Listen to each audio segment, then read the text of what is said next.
Okay. Straighten that back up so it's audible.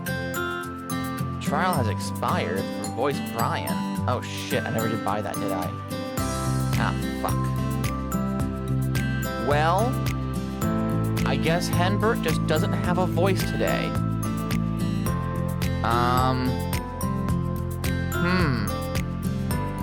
That's what I get for disappearing for 30 days and not actually changing anything. Is that collab art of Prince Raglan from twitch.tv/Prince Raglan? Hi, Susie. Oh no! Every single time it tries to use this voice, it's going to give me a new pop-up. I gotta fix that. Hold on. I need to go to SpeakerBot. Oh my Cobb, he's alive. Yeah, hold on a minute. Events. Wait, shit. How do I change generic speaker? No. Event log. Settings. SpeakerBot. Hold on a minute. Speech engines. Okay.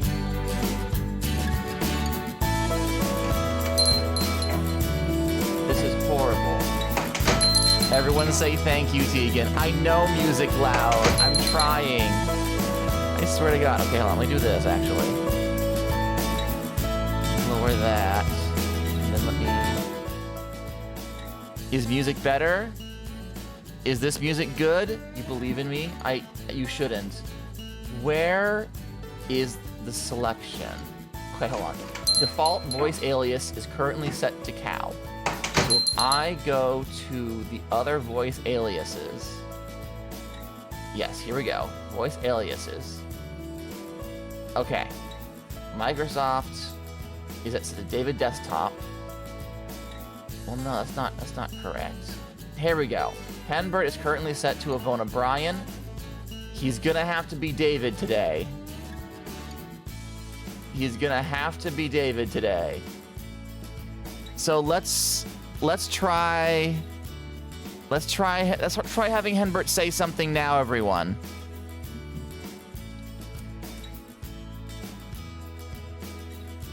No, he's just broken. He's just 100% broken. Who is David? I know. These make no sense to anyone.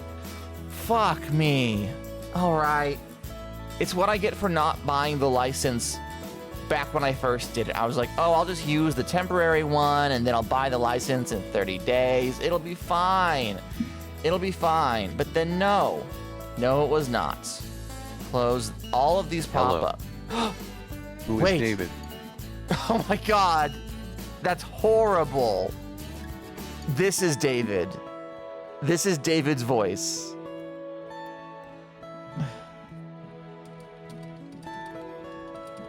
Hi,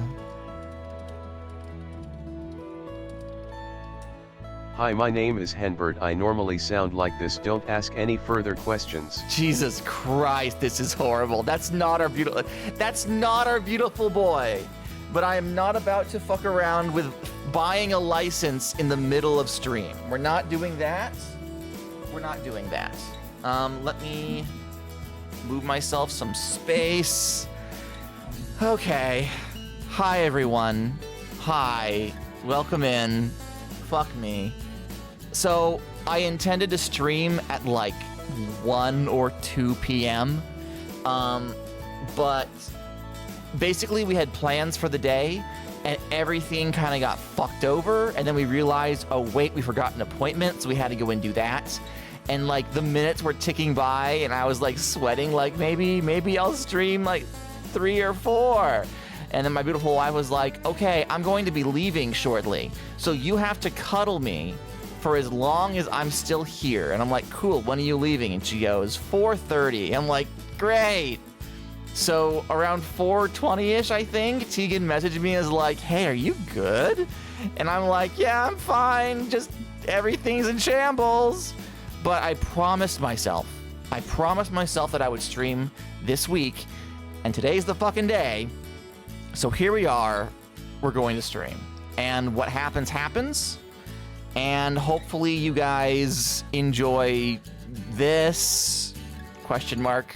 I don't fucking know. Let's go ahead and switch over to the barn. There's no sense in hanging around much longer. Let's see what else is broken.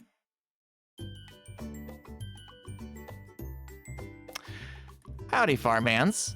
My name is Gata. Welcome to the stream. Did I turn on stream labels? I sure as hell did not. Stream labels?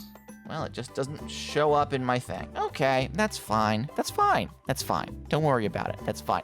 Tegan says, I'm already enjoying it. Hi, already enjoying it. I'm Dad. It has been like 30... Y-E-E-T. Y-E-E-T? I can't even say yeet! He says Y-E-E-T. That's right. That is as the children say. That is correct, Henbert. You're trying your best, and I appreciate you. I appreciate you. It's been 30 days since we last streamed. A lot of shit happened, and like, I don't want to start the stream off on a Debbie Downer, but it wasn't good shit that happened. Only 30. Yeah, no, only fucking 30. Well, technically it was like 20. The last time we streamed, I was streaming Final Fantasy. And immediately following that, I went on vacation. We were gone for a week. There was a day where I didn't stream because as a result of me going on vacation, I had no days off for like 2 weeks straight to make up for the fact I was going to be gone. Because, like, other people need their days off, and while I was gone, I had to be covered. So, like, there was the lead up where it was, like, no free time whatsoever, only work. Then I had my vacation, and then, like, the millisecond we came back, the universe said, oh, you had a nice 4 days to relax. Here's everything bad that could happen to you at once. But it's fine now. It's fine. We figured stuff out. The sword of Damocles that was like swinging over our heads has been assuaged, has been knocked out of the way. It's gonna be fine, knock on wood. I will tell you some of the bad shit because you're gonna be fucking pissed to hear some of this fucking shit. People hugging emoji. Yeah, hugs back, Mana. Everyone is alive. Everyone is alive. And that is the bare minimum, that's the bar. And as long as we can clear that, we're good. The barn is looking empty, says Jun. You are correct. I did clear off the shelves. I think we're in need of a renovation down here. There was a bunch of stuff that I had pinned up, but it was from like years ago, and I don't really want to have too much clutter. I need more stuff down here to mark what we've accomplished. But thinking about what we've accomplished, it's been dig for dog. So anyway, let's go ahead and stream some Hightail, shall we? Cube, it's just Cube. We've accomplished Cube. That is true. That is true. All right, let me minimize these windows. Open up this one. All right. Welcome back everyone, to the world of Haytail. I literally have not been online since the last time we streamed, so 30 days, if not more. I don't know what's happened on the server. I don't know what's going to happen on the server. There's been a lot of changes, and we can get into what exactly is coming to Hytale as a video game. Failed to connect to server. A quick protocol error was encountered. Okay. Let me, I guess let me pull up the server and see what's going on there. Bisect.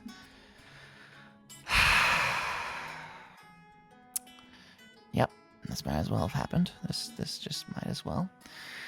Well, that was but thank you, John. Thank you, John. Let me restart the server real quick like. Actually, hold on a second. Let me just double check that I'm actually using the same version. Server settings. That's not what I want. Server config. Version 4. Oh, I know what fucking happened. It updated me, didn't it? Well, I'm going to restart the server anyway, just to refresh the whole thing. I'm going to have to...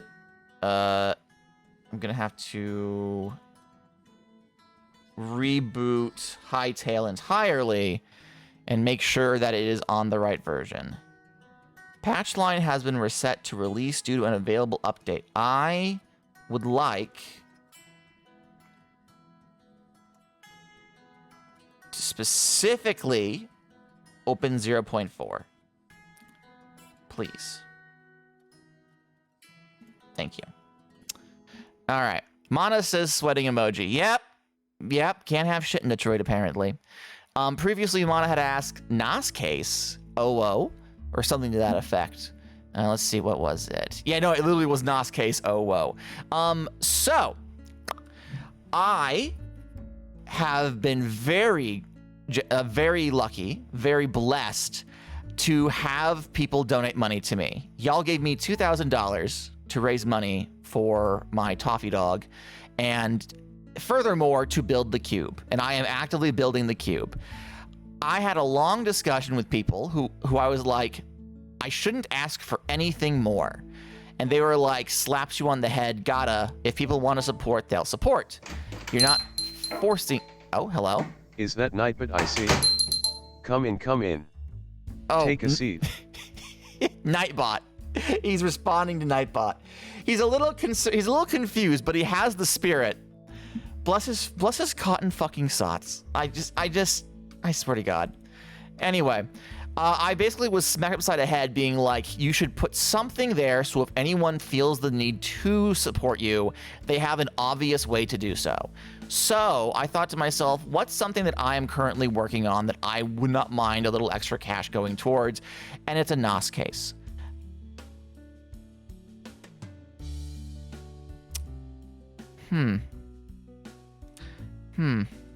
Okay.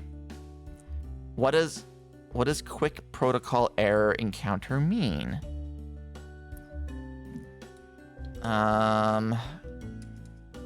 Quick protocol error Hytale. Hang on.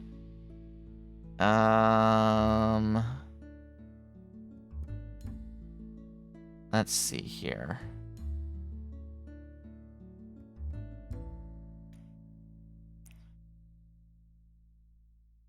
All right, I'm reading an article. I'm reading the article. Firewall, that's not it. Actually, let me just search for quick.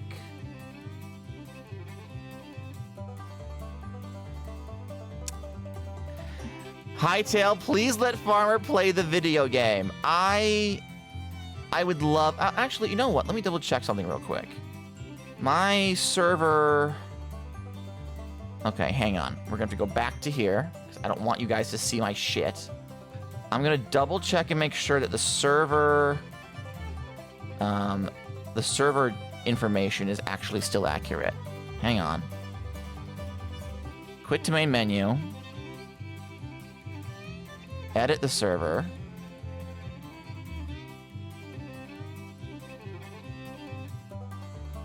I'm going to commit a federal crime.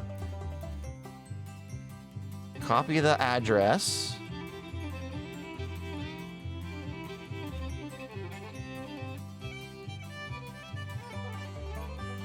Did I somehow have the wrong fucking address on here? Let's see. Will it let me join the game now? How did I have the wrong address? It shouldn't have changed.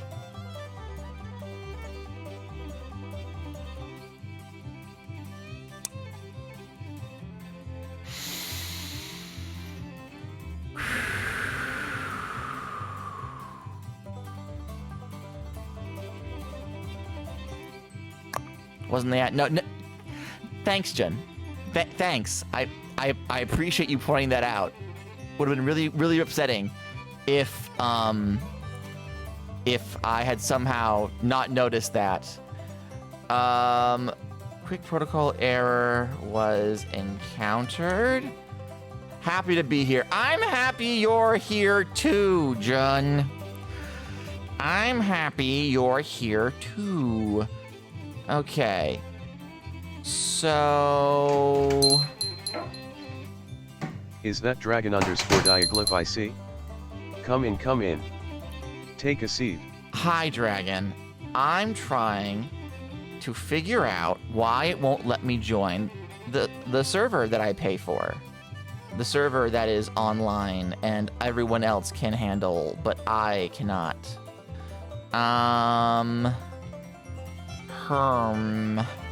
Let me see here. The address and port is fine. The server is online, not full.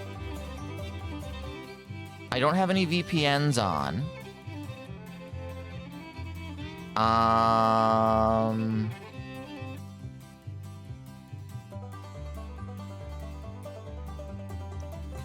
What the okay. You know what? It might just be better if I play something else. What if I just play something else? And we'll talk about, we'll just use that as a replacement Cobblepod until I can fix my shit. What else do I have? What do I have on my computer that we could play? We're just gonna go ahead and close out of all of this shit. Go away. Go away. Close you. Let me see. What do I got? I have Gravity Circuit downloaded, but that's more of a brain on than a brain off conversation. I don't want to play more Final Fantasy right now, because that is also brain on. I do not have the chops for voice acting in this exact moment. We could play Sonic Mania, I guess. That's not terribly brain off, but it's brain something. Digimon Story is also a brain on. Minecraft, no, we're not playing Minecraft. Big Walk, I do not own a copy of Big Walk, Tegan. Sonic Roboblast will make everyone feel gross. I could pull up, I don't own Big Walk yet. It's true, I don't own Big Walk yet. Do I have I think I have an emulator that will allow me to play Pokemon on here somewhere. Let me just put a Pokemon thing on and we'll just walk around and catch random Pokemon while I talk. How does that sound? I do not own Big Walk, unfortunately. All right. Do you have Journey? I don't think I have Journey. You know what? Let me open up Steam. I mean, I don't have it downloaded if I do. Let me go to my videoed games, my legally acquired videoed games. Let's see here. Oh, we could play Manic Miners. I don't know if the Zoom is gonna be worthwhile. You could watch me tell little guys to run around and do shit. Yeah, you know what?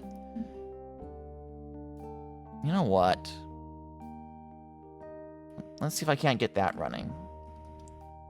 Manicminers.exe. I am going to have to turn this off because the game has its own music. All right, I don't know if that audio is coming through. Let's go to Cobblepod without the cobble shakes my head. Look, we're gonna work with what we have, okay? Where is okay? Window capture, properties, switch it to Manic Miners. All right. Merle Compaskaman. Why? I haven't seen you in an age. Come on in. Hi, Rocky. Hi, you're in time to see everything go to shit. Great googly moogly. Let me actually make you. Can I change your settings, graphics, windowed? Can I lower this? All right, so I guess I just have the one option. I have full screen or I have this. We'll just have to live with this. Yeah, the Hightail server either is blocking me specifically or I don't fucking know. I don't fucking know. Do you know what a quick error means, Rocky? I don't fucking know. I'm not going to potato that. I am, however, going to go to game audio. Where is game audio located? And make sure it's aimed at the right thing. Where is game audio?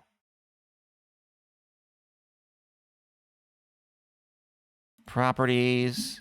We're going to attach you to Manic Miners. Okay. There we go. Much better. I'm catching up. My client wanted to update. All right.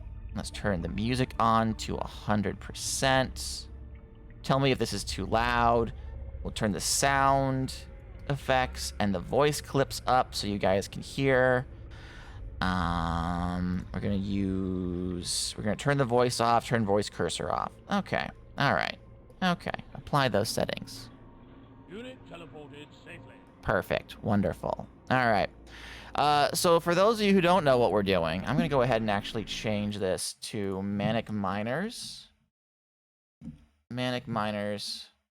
Done. There's 82 people who are watching this. You updated it to 5.7 and then you were able to sign in? Fuck it. We're here now. We'll play a couple levels of this. It's fine. It's fine. Don't worry about it. Let's play game. Let's play campaign. Let's go to the standard. I will go ahead and reset the campaign's progress. There we go. Wonderful. You're sorry? It's not your fault. Don't worry about it. This is Manic Miners, guys. This is a real-time strategy game featuring Lego people. It is a remake of the Rock Raiders PC video game back in 1998 or 9. A bunch of fans remade this from the ground up with a lot of new features and fixing a lot of bugs because the base game was like a fucking nightmare. So we're going to watch a bunch of little Lego guys run around and do mining stuff while we talk.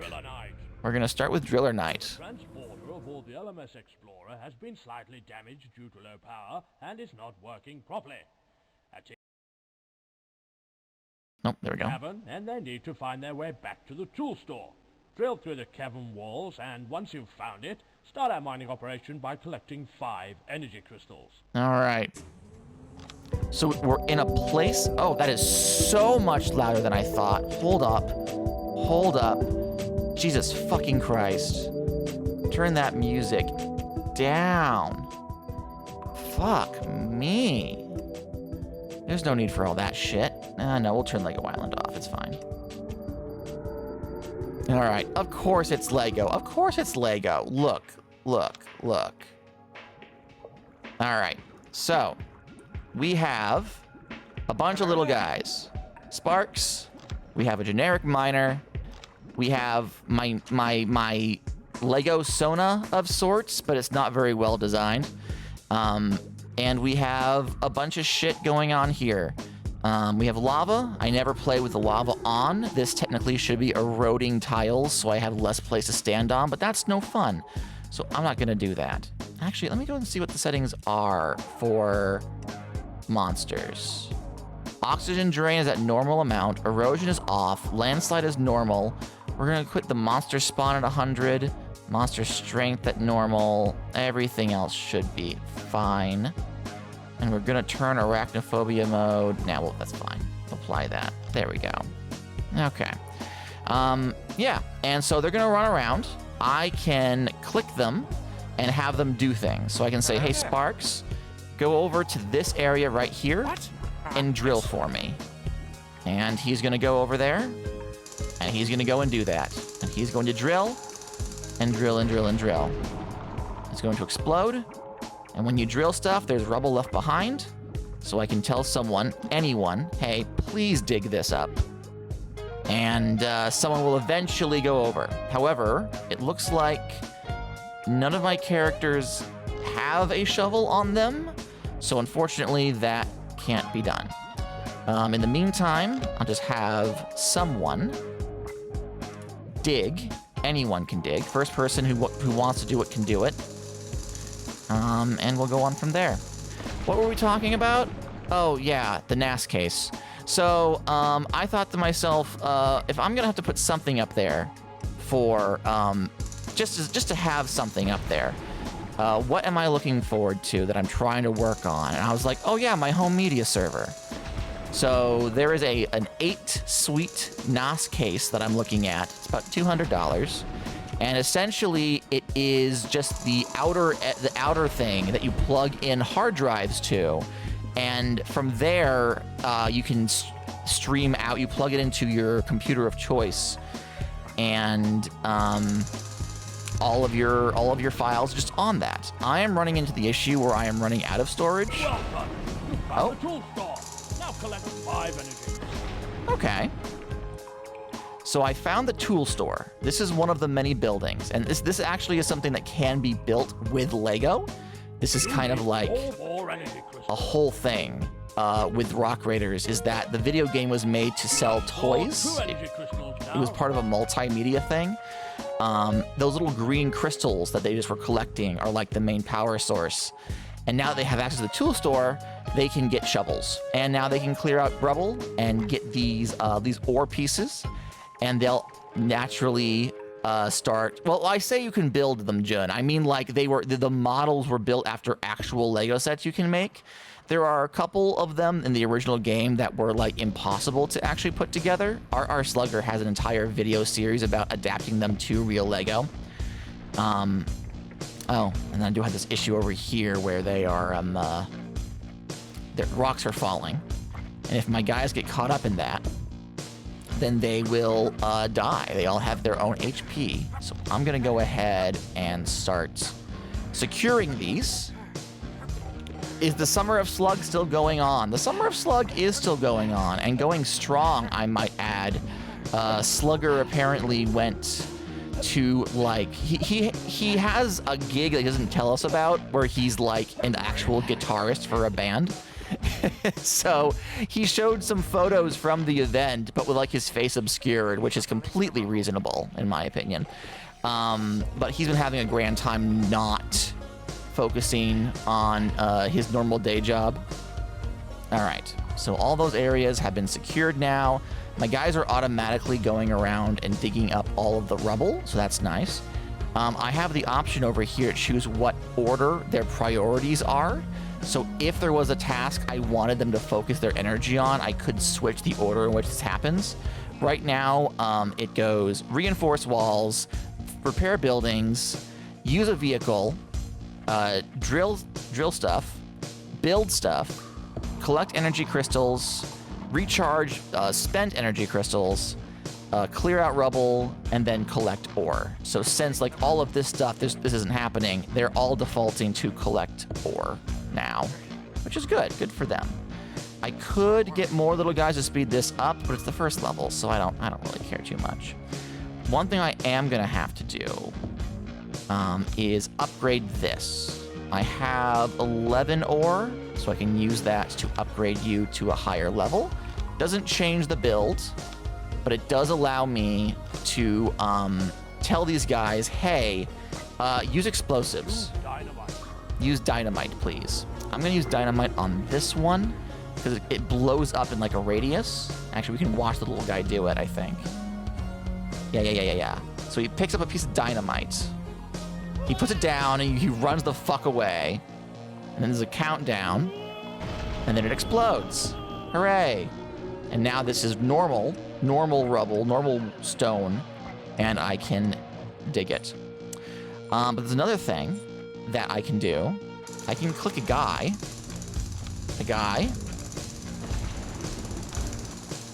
And I can go into first person mode.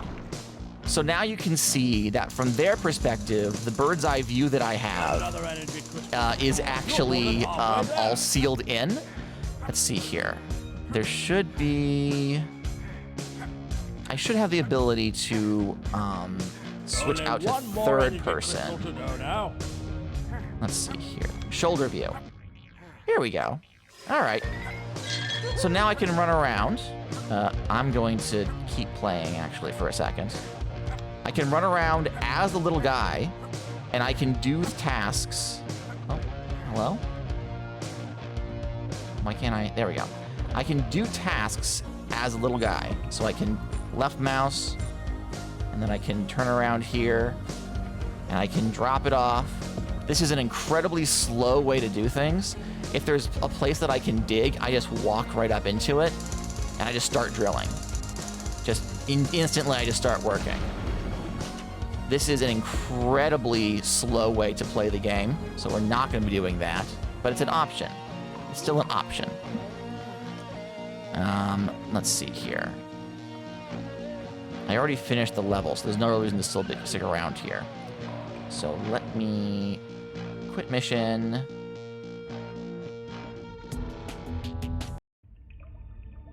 There we go. Fantastic. The path to power. Rubble trouble. The path to power. Let me play one more level of this, and then I'll see if I can't update and get onto Hightail. A new cavern has been found. Hang on a second.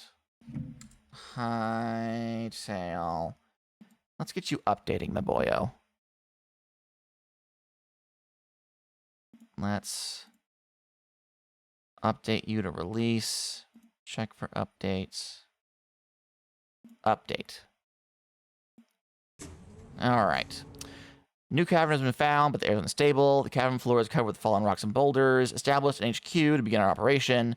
Once the cavern is secure, okay, yada. You must collect 5 energy crystals. All right. So, I don't have any little guys, but I can beam some down from the mothership by pressing this. So there's one little guy. Let's go for 2 to start off with, because we only have so much oxygen for them.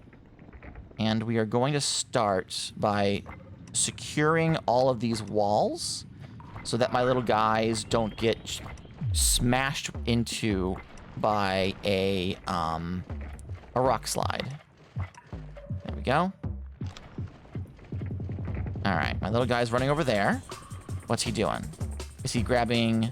Yes, he's grabbing the correct tool so that now he can go and fix the walls. This guy is not doing that. Okay, now he's doing that. All right. Let me see if I can zoom in a little closer so you can see him. Armed and ready, he says. All right, where's he going? He's running over that way.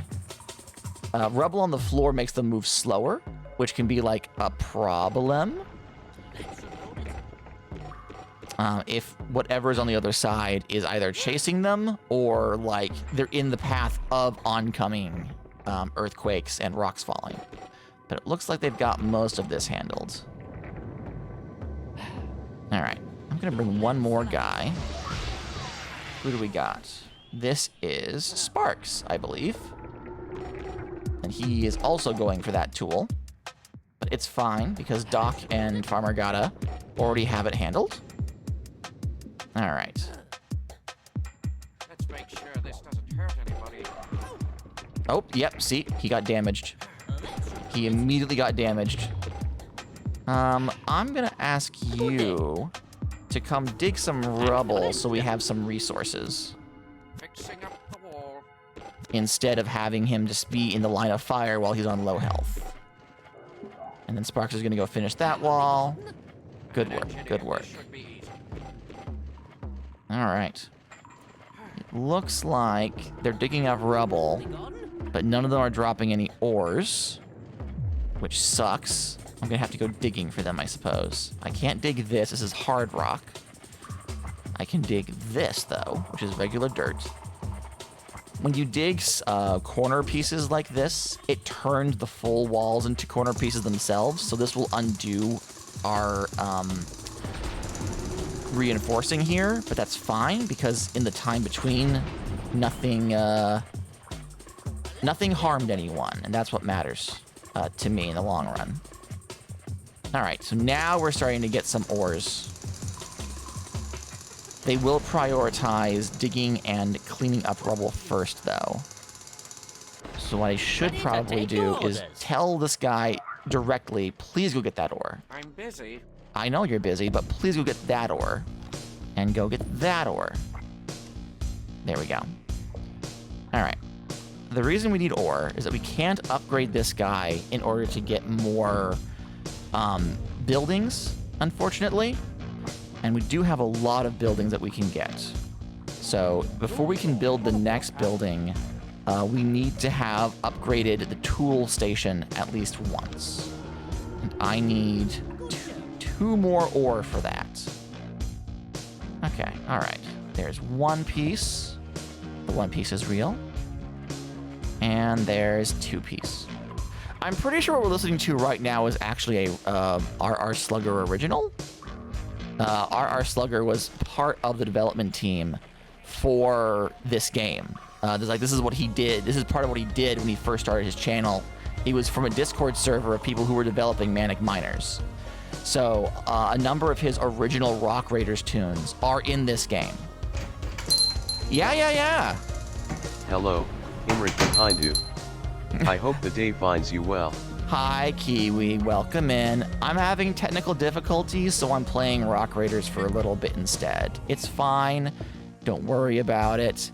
Yeah, no, this is a fan game, Jun. This is a fan remake of the original Rock Raiders PC game. Well done. You found an energy crystal. Oh, I found an energy crystal. Nice. Let's find them too. Okay, all right. I'm going to do this so that no one dies on my watch. Yeah, no, Manic Miners is a completely free fan game. They even have like multiple campaigns because there's they have the original game as intended, recreated in this engine, including all the bugs and unplayable bits in case you want to experience that. I don't. I'm all set. Then they have the regular campaign, which is the normal game with changes to make it more playable. Pardon me. They have the remastered, where they completely rearrange the requirements in order for a brand new experience. And then they got permission from this guy named Baz, who was like the only ROM hacker or like mod maker for the original video game, where like for years his version of the Rock Raiders video game was the only playable version on the internet. So when these guys made a fan remake, they contacted him, was like, hey, can we recreate your mod in our game? And he was like, hell yeah, you can. So there's 4 different campaigns. And it just is, it's a big love letter to like the Rock Raiders fandom throughout the decades, which is really, really fun, really cool. All right. So we've cleaned up most of the area. There's some ore over there they're still gathering. And you may notice they stop and they pant for a little bit because they're tired. So what we need to do is upgrade you a level now that we have the ore for it. And then we need to go ahead and build. We have a teleport pad. This is for vehicles. We have docks. Eventually there are water levels we have to deal with, making boats. And then we have the canteen. This costs 1 power crystal, which we have, and 10 ore, which we also have. Sustain a smaller mining operation by distributing sandwiches. Discordian Briggs. I Hi, hope you plan to stay Briggs. a while. I'm assuming by your username that you happen to be a fan of Lego. Rock Raiders, I know that one. You should. You very much should. So, in order to build a canteen, I gotta find a spot where all of these are green. The flashing ones have little hexagons on them because what they're looking for is a power path. I'm gonna go ahead and build a power path. It takes 2 ore, and they'll collect the resources and bring them over. Power paths are essentially electrical circuits. When I have a power plant, as long as power paths connect everything, the energy from that power plant will go to those machines. It also works as solid ground for the Lego people, so that they are able to run faster when they are running over these paths.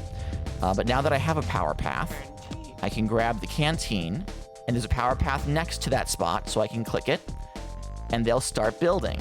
And this is really cute because like they start by building like protective barriers to be like, yes, this is where the construction is happening. You see, this is where the construction is.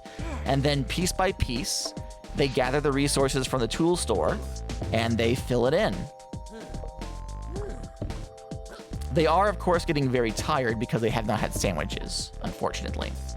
So we'll have to wait for them to run around and fill that up. Okay. And just 1 power crystal. And then they teleport the thing down, and everyone runs over and grabs literal, like, sandwiches. And these are made from actual Lego bricks to make a vague sandwich shape. No one knows what kind of sandwich the sandwiches are. All right. So, let's see. What's next on our list? The next thing to build would be a power station, but we cannot build that until we have gotten a level 2 teleport pad. So let's go ahead and, well, I'm gonna have to be exploding these later because I can't actually dig these yet. So I'm gonna put, can I dig you? No, I can dig you. I'm gonna go ahead and dig this, I think. Let's get this handled.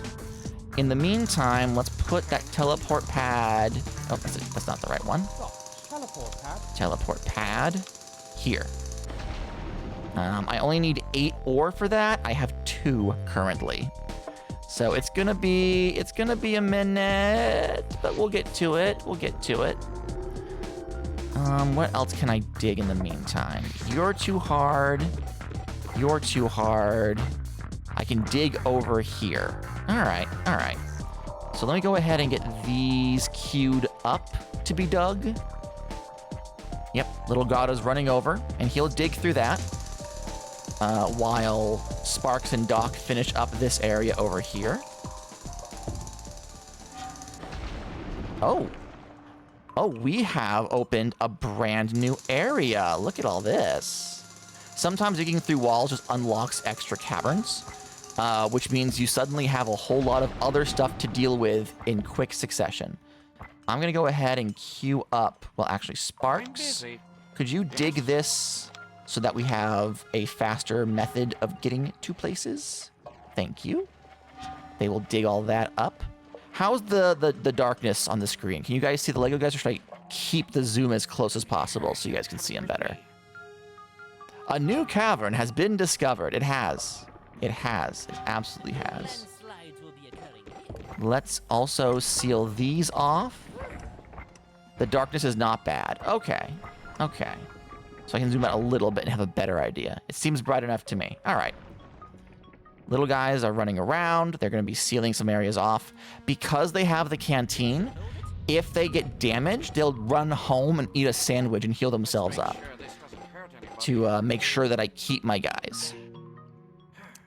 Each of these characters have all these little squares on them, right? Those are training markers. The generic little trainer guys, who we may encounter if I summon a bunch of them, can only do a few things and otherwise need to stop and go train at the relevant space before they can use the tool. In places where having everyone be able to do an activity, like when we have monsters spawning, having everyone know how to fire a gun is kind of like super fucking important, because if they're all off trying to train and the monster stomps over to where their training area is, their behaviors will default to running away from the monster and no one will be able to shoot at it, and that's how you lose levels. Thankfully, the named characters, like Docs and Sparks over here, they're the named characters from the Rock Raiders sets. The Rock Raiders are a lemming, basically. Basically, yeah, it's not a bad way of wording it. But since these guys, I've played with them and I've trained them up, they kind of know everything.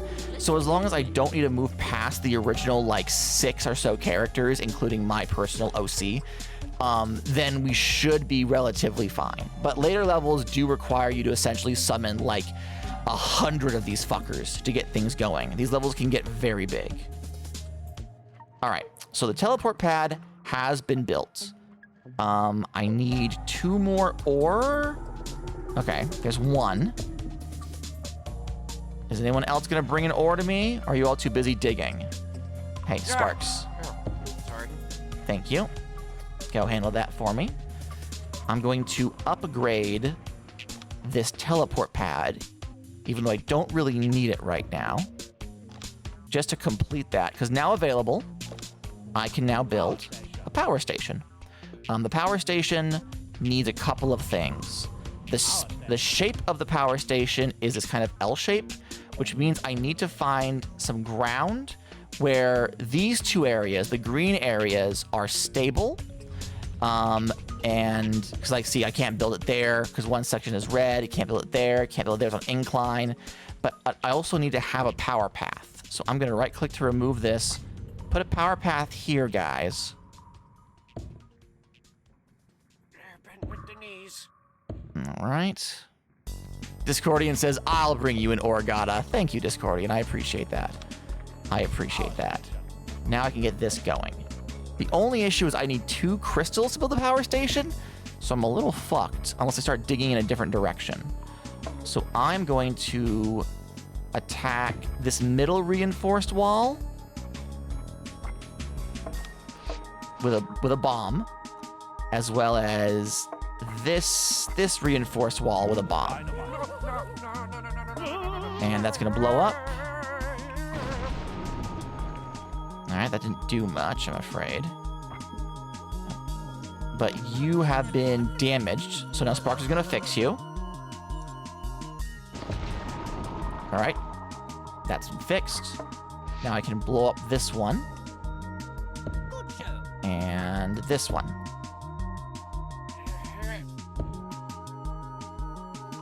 Let's go ahead and spawn a couple of other guys. We got Bandit, who does not like explosions. We are going to summon Axel. And we're also going to summon... Oh, Chief. I forgot I have him. I completed the game once. Hello. Hello. So Chief is like... His actual Lego figure is like $300 to $500 on the aftermarket because he was only ever offered in an exclusive shop-to-home call-in thing. So like very few people actually have him, which is a damn shame. And then his Jet's coming out. Okay. Yeah, no, I do not own his... Send Farmer Gata an ore. Computer, send Farmer Gata an ore. Yeah, for those of you who were late, Henbert also had his voice stolen. We are working on recovering it. It's a whole thing. It's a whole thing. I don't have the official Chief minifigure, but I managed to get a fan-made custom print, which looks close enough. So, like, it's fine. Don't worry about it. Don't worry about it. Honestly, the actual value, like, people aren't buying the figure for $500 a pop. It's all speculators hoping someone is stupid enough to do it. All right. Okay, and this, unfortunately, this tool store is getting really dangerous. So thankfully, they're working on fixing it. Good job, everyone. I still don't have enough power crystals for this. So what do I do next? Can I summon? I can't summon vehicles until I have the power for the transporter, unfortunately. I guess I just start blowing up shit, you know? How much longer will you stream? It's 6 o'clock now. I've been streaming for about an hour. I'll probably switch to Hightail in a level, so I won't be playing the same game all night. Another 2 hours, maybe? Depends how I feel if my beautiful wife comes home early. Dynamite is set. Strategic retreat. Oh no. Jet ran away from one bomb and right into another one. Play Lego Island or Lego Racers. Another stream, perhaps. Alright. Let's blow these up as well. And honestly, I could probably make some power paths just to make things a little quicker on my little guys. I have enough ore for it. It's the power crystals that I'm lost on. There we go. There we go. All right. So we have, let me look here. We have 7 little guys. None of them have any weapons, unfortunately. You can't see because it's behind me, but I have a little menu behind me that gives me data like how much ore do I have? How many crystals do you have? If I click on the little guys, it'll select them all at once. And then I can go over to the tool menu and tell them laser beam, pusher beam, freezer beam. Let's get the regular laser beam. Everyone go get a gun. Everyone go to the tool store and get yourself a gun. And they're all gonna get a gun, which is historically accurate. It is the megaphone piece with a little stud, a little blip on the end to make it appear to be a sci-fi weapon, which is one of my favorite things about Lego, frankly. All right, so they're cleaning up that area. I'm gonna start having them dig this way because the level can only reach the confines of this area here. All of this is just for look. See, it's this, like the skybox. You can see the top of the cavern, quote unquote. So I know that if they dig this way, they'll hit a dead end or find a path that curves around. One or the other. They found a dead end. Well, it was worth a shot, I suppose. And then we'll do that. And they are moving faster on this section here. They can actually run on it, which is really cool. Did I ever play Lego City Undercover on the Wii U? Surprisingly, no. I never picked it up. I also have yet to play any of the Lego Batmans. I did play the Lego Star Wars games. I played the original one before they had like the Skywalker saga. I played it on the Wii, I believe. And that was an okay fun time, but it was also like baby's Lego game. I mean, Lego is for babies, don't get me wrong. Hi, Allegro. Welcome in. We're having technical difficulties, so we're playing a Lego game instead for a minute. It's fine. Oh! He put a power crystal in. They built the energy thing. They built the energy station, and he threw one in. And like you didn't see it, but like there's this. Okay, so there's this scoop here that literally slides in and out to quote put the energy crystals in, and it makes this little steam effect because it's turned on. And then I think if I zoom out just a little bit, yeah. So this is actually a rotating platform, which you can place the power crystal on, and it rotates it about. And then this build right here is supposed to be like a laser to extract energy from it. It's very cute. Again, RR Slugger has videos for how to build almost every one of these. Like, he's a couple of builds he hasn't done yet, but they're great. I love Rock Raiders. I love Lego. I love RR Slugger so much. You don't think this is Haytail? I did update streams that it should have said Manic Miners instead. We're having technical difficulties. I think we fixed it. We're gonna finish this level and then we'll switch over. All right. I'm honestly surprised half of you are still here. All right, let's get these edges handled. This is an official soundtrack from the original game, I believe. The title threw me. Yeah. All right. I'm going to assume that these reinforced walls will take us as a loop-de-loop back around. So I'm gonna blow these up first. We did find some more power crystals. Good job, guys. The problem with streaming this game is that once you have a handful of these guys running around, they they get hard to keep track of, you know?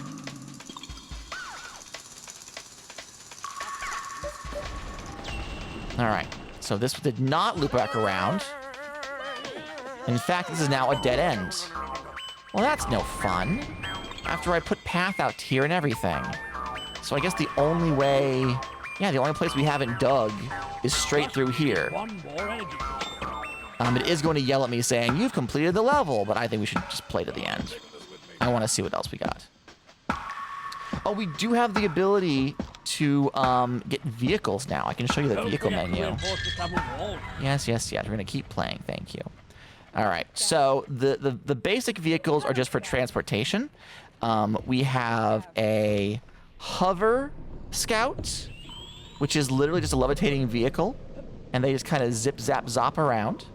You got the headlights on the front, which is very fun. We also have the tunnel scout. Tunnel scouts are properly flying. Hover scouts can't go over lava. They can jump over things though, whereas hover scouts just straight up they're flying in a cave. Yeah, you fly over there so they can see. Just. Cardio is the worst. Did you hear him? He said my bricks are getting brittle. Cardio is the worst. We can delete the vehicles and regain their resources, thankfully. So I'm going to do that because I don't need either of those. What I do want to do is get a digger. We have a small digger. Oh, we need a another building before we can do that. The support station increases how many people we can summon and how much oxygen we have. I'm not getting enough guys for the oxygen to really matter, but you can suffocate in this game. Let's go ahead and upgrade you. Let's just go ahead and build you. I want to show you guys the vehicles. In the meantime, let's dig through here and see if we get another cavern. This one's pretty heavy. You can see their thought bubbles. They have sandwiches. They're like, I'm hungry. I'm so hungry. Give me some food, goddammit. Did you guys hear that? He went, nom nom nom nom. No, this is honestly a very fun game. It's light enough that for like people who aren't big fans of real-time strategies, it's like if you're curious, you know, give it a shot. Oh, is this really the end of the level? Oh, they really did just say no. You get the 5 pieces you want, and there's no more. There's nothing else to dig. There's nothing else to dig. Well, that's a shame. Well, it was level 2. All right, let's go ahead and get out of here. Yep, I'm done. This is a job for the younger. And everyone teleports back up, and all the resources go with them. The cavern was secured and all 5 energy crystals were collected. Hooray! Mission complete. All right. Now that Trouble. that's out of the way, I am going to go ahead and quit the game. Goodbye. And we are going to play Hightail instead, as intended. Fingers fucking crossed. Let me switch the audio.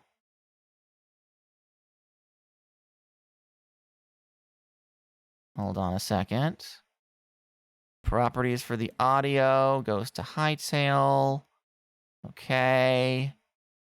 The window capture goes to Hightail.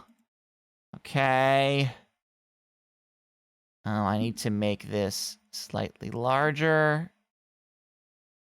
There we go. Oh, that's not right. I want to go to my servers. Oh, here we go. Private servers. Will it let me on now? Hello? Mr. Obama? Am I allowed to go do Cobblepod now, please? I'd like to very much, if that's at all possible. If it's all right with you. Connecting. It's loading. It seems to be loading. It seems to be loading. Okay. That's a good sign. That's a very good sign. Looks so far so good.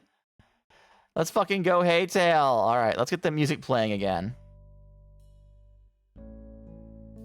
You've been getting the extra long load in lately too. I'm hoping that there's some optimization with the next full release. Oh, big stretch.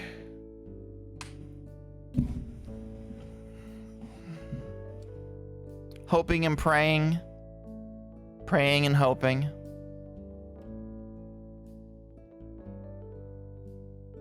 Is the music at all audible?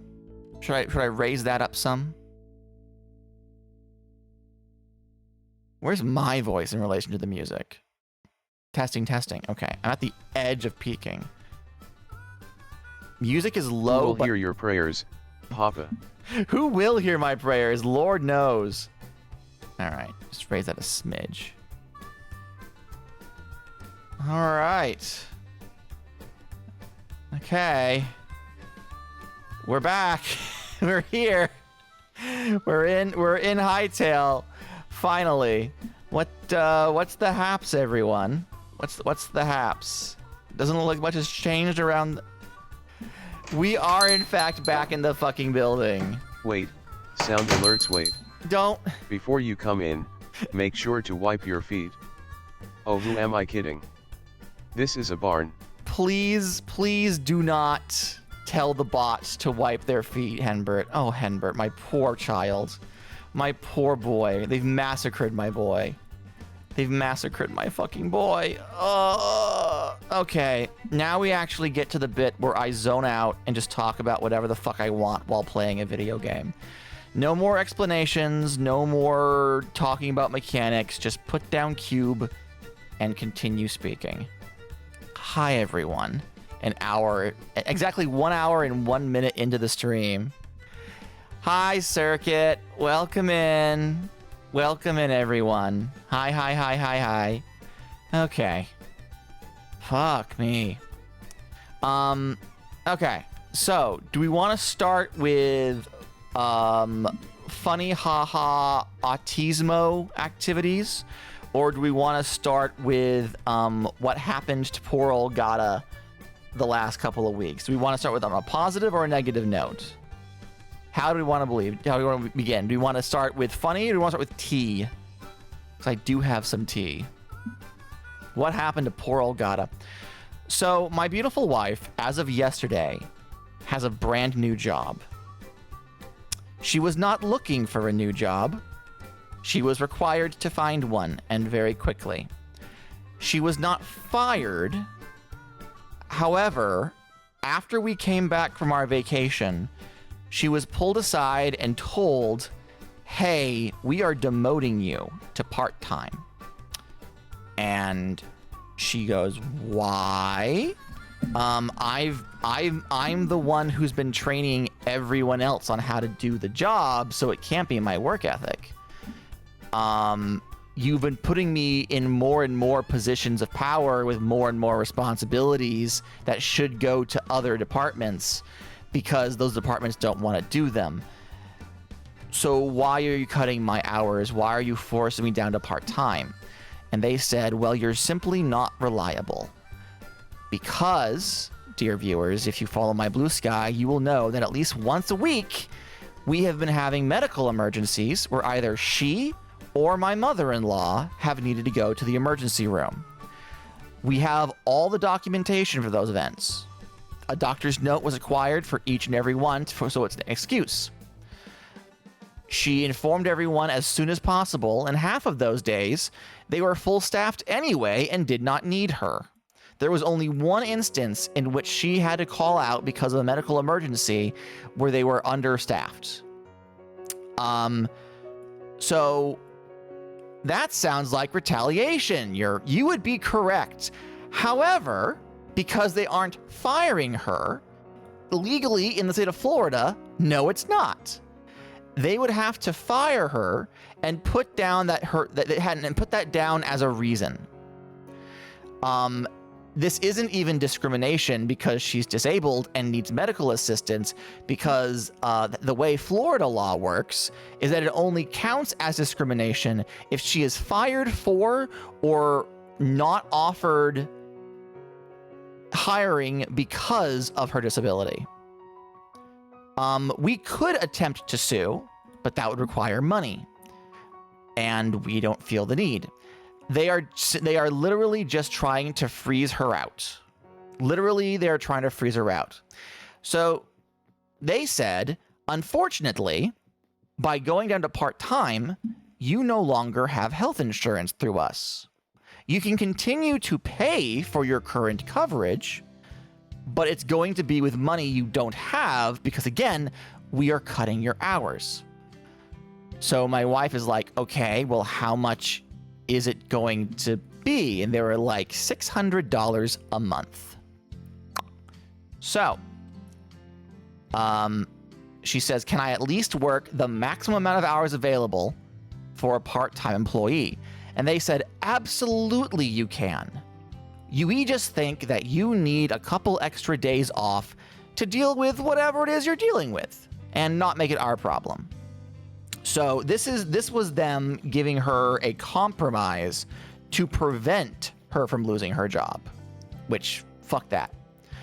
So she gets her next week's schedule, expecting 30 smackaroos to be on there, and she plans on working every last one of them. They scheduled her for 10. They have scheduled her for one 10-hour day at the beginning of the week, so they can do all of the over the weekend paperwork and phone calls, and then refuse to have her work any other days. So they still want her to do all of the extra stuff they've been having her do. They still want her to be responsible for billing. They still want her to be responsible for like all the stuff that the manager should be doing but doesn't. Their manager is not actually their manager. They lost their department manager months ago, and they told another department's manager, hey, you should go and do manager stuff for this department too, but your original department is still your priority. So just, figure it out. And they have not been figuring it out. They have been delegating it all to my beautiful wife, who has been doing it because she's getting paid and that's her job now. So they want her to do all that extra work without receiving the pay for it. No benefits. And even though they had given her a $2 raise, that's not going to make up. That's not going to make up for it.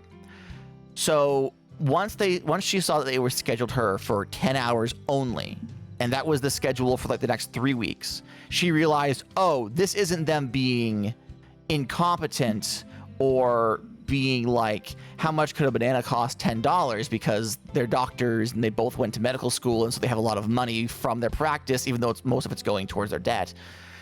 Is someone else online? Hold on a minute. No? Is it just not nighttime enough? Oh, it's 7 minutes until bedtime. Okay, that makes sense. I haven't played this game in ages. But no, once she saw the 10 hours thing, she realized, oh, they're trying to make me leave. They want me to continue working for them, but they're trying to make me leave. This is a punishment. So she started applying for jobs. And she had a couple of interviews. She had a working interview, and she has been essentially asking for the moon, because at her current job, she had $20 an hour. And a few months ago, she's like, hey, I'm doing all this additional stuff. I want a raise. And they said, well, what do you want? She goes, $2, thinking they'd say, no, here's $1. And they said, okay, here's $2. So she makes $22 an hour. Now they're cutting her hours, so she only makes, 10 hours. That's what, $220? Jesus fucking Christ, now that I think about it. Fuck off. So, at her other job, she's like, I don't want this to be anything. I want this to be like a greener pasture. I want a better deal than what I was getting with my current job. So she went to a place and said, I want 24. I have all this experience in the field. I have this, that, and the other. I have worked with all these programs. I have this medical knowledge that most other people in our department wouldn't. And I want 24, thinking they would like talk her down to 22. They were offering 20. They gave it to her. They sent the paper the next day and was like, you want 24? Here's 24. We want you for 24. So she is getting a full-time job with more money. She starts the 1st of September. The unfortunate thing, and I say this very specifically not to convince people to donate. This is just like what I've been dealing with and why I haven't been streaming. Because my wife cannot stop having care, we had to put her on my health insurance. And at first, we thought it was $300 a month, which is half of that $600. Folks, apparently, the information that my manager gave me was just out of date and wrong. They updated everything to get my wife on my health insurance with comparable service, even though I have not been to a doctor in 10 years, is $800 a month. It's technically $200 a paycheck, and I am paid weekly. The other thing, Tegan, with regards to the care stuff thing. Yeah, no, so like the reason why I've been so fucking absent on top of everything else is I've been working every fucking spare hour they will give me. Because my money is going directly into a hole. A hole that was not there before we went on vacation and spent all of our fun money on seafood and souvenirs. Really sucky to wait until after someone goes on vacation and spends their savings in order to have a good time, be like, by the way, you're unemployed. Thanks, goodbye. Like, fuck you. Fuck that noise. I try to not begrudge the choices we made on vacation because we really fucking needed it. It was a wonderful vacation. We had a great time. But the millisecond we come back, I'm looking at like the stuff we did and I was like, we could have just canceled the whole damn thing and had like all this extra money floating around for healthcare. But we, you know, hindsight is always 20/20, you know? With regard to the mother-in-law, we essentially had a come to God moment after like the 4th ER visit in a row where the technicians were like, you have nurses coming in. I understand this is scary, but none of the stuff that you've come to us for has been an actual emergency. Like, it is upsetting that you are recovering from intense surgery. We know that it's scary and new, but rely on your home health nurses instead of constantly coming to us. They also gave Jessica the paperwork to start filling out so that we can essentially have her transferred to a facility so that she will potentially have round-the-clock care, and that burden will be lifted off my wife's shoulders because we can't keep doing this. Thankfully, she herself brought up the conversation of like a facility because she does not feel comfortable or safe continuing to be in her recovered state without access to medical services frequently. And they told us without telling us to stop bringing her to the ER unless she's actually bleeding out. So like, hopefully that issue will be quote unquote solved, or at the very least, my wife will be dragged away from her day job significantly less. So good news all around. Good news all around. We just got to survive until September, and then knock on wood, things will start looking up. Her new day job. Yeah. One of the jobs that she applied to and she went in for an interview for was like an executive assistant. And at first she was like, oh, hey, this is not great pay, but I'll be answering phones, I'll be sending emails, I'll be organizing appointments, which is not much different than what I do now, only it's not about medical stuff, so no one's dying while I'm doing it. That'll be nice. And then she gets there, And they're like, okay, so you're responsible for organizing these events, calling these vendors, accepting payment from vendors. You have to go to these events because you're going to be responsible for hosting them. Also, we don't know what events we're supposed to host, so you're going to have to come up with all of the events yourself. There has to be so many events a month, on top of keeping track of all the phones and the emails and everything else. And Jessica was like, ha ha ha ha ha ha, for $18 an hour? Are you insane? That's like 3 different positions. That's literally a secretary, a billing department, and an event coordinator, all attached to one job title. She's like, are you out of your fucking mind? So no, she did not take that job. But yeah, so now that we know that she's going to be employed, it's kind of a massive weight off our backs, but I am still working like every available hour that I can to scrimp and save. My boss, bless his heart, even straight up was like, hey, do you, like, we work as managers, so we don't have access to that cool tip pool all of the entry hires get, and some weeks they get more money than we do.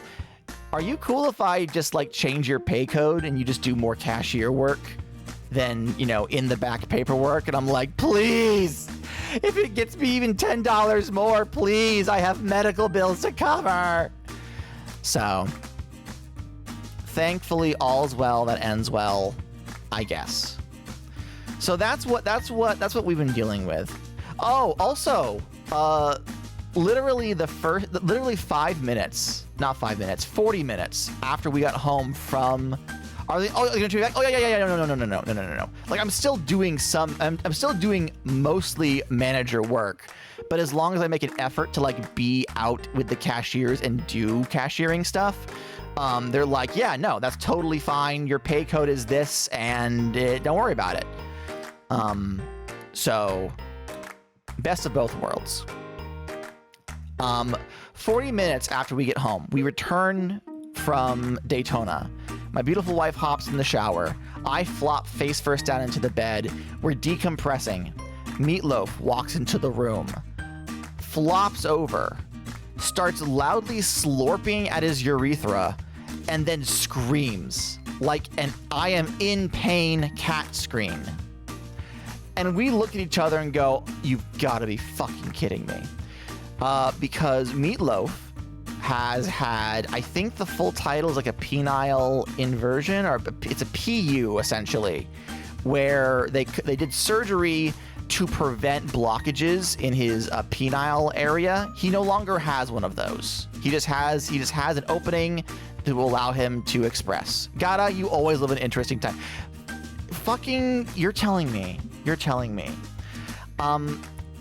The last time he had a blockage, it was so bad his bladder almost exploded. This was like a year or so ago. So like, this isn't any time recently. Why is this entrance?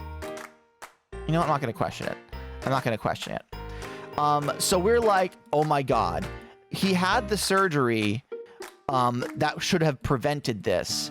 And if it happened again, that means it's so much worse. So we immediately put him in a cat carrier and take him to work. And this dumbass is purring. He's happy the whole time. He's rubbing him against the cage for scritches. And Jessica and I are in the front seat.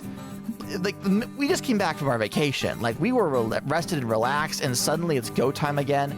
And Jessica's like, Gata, if this is as bad as we think it is, we might be saying goodbye to Meatloaf. And I'm like, I know, I'm aware.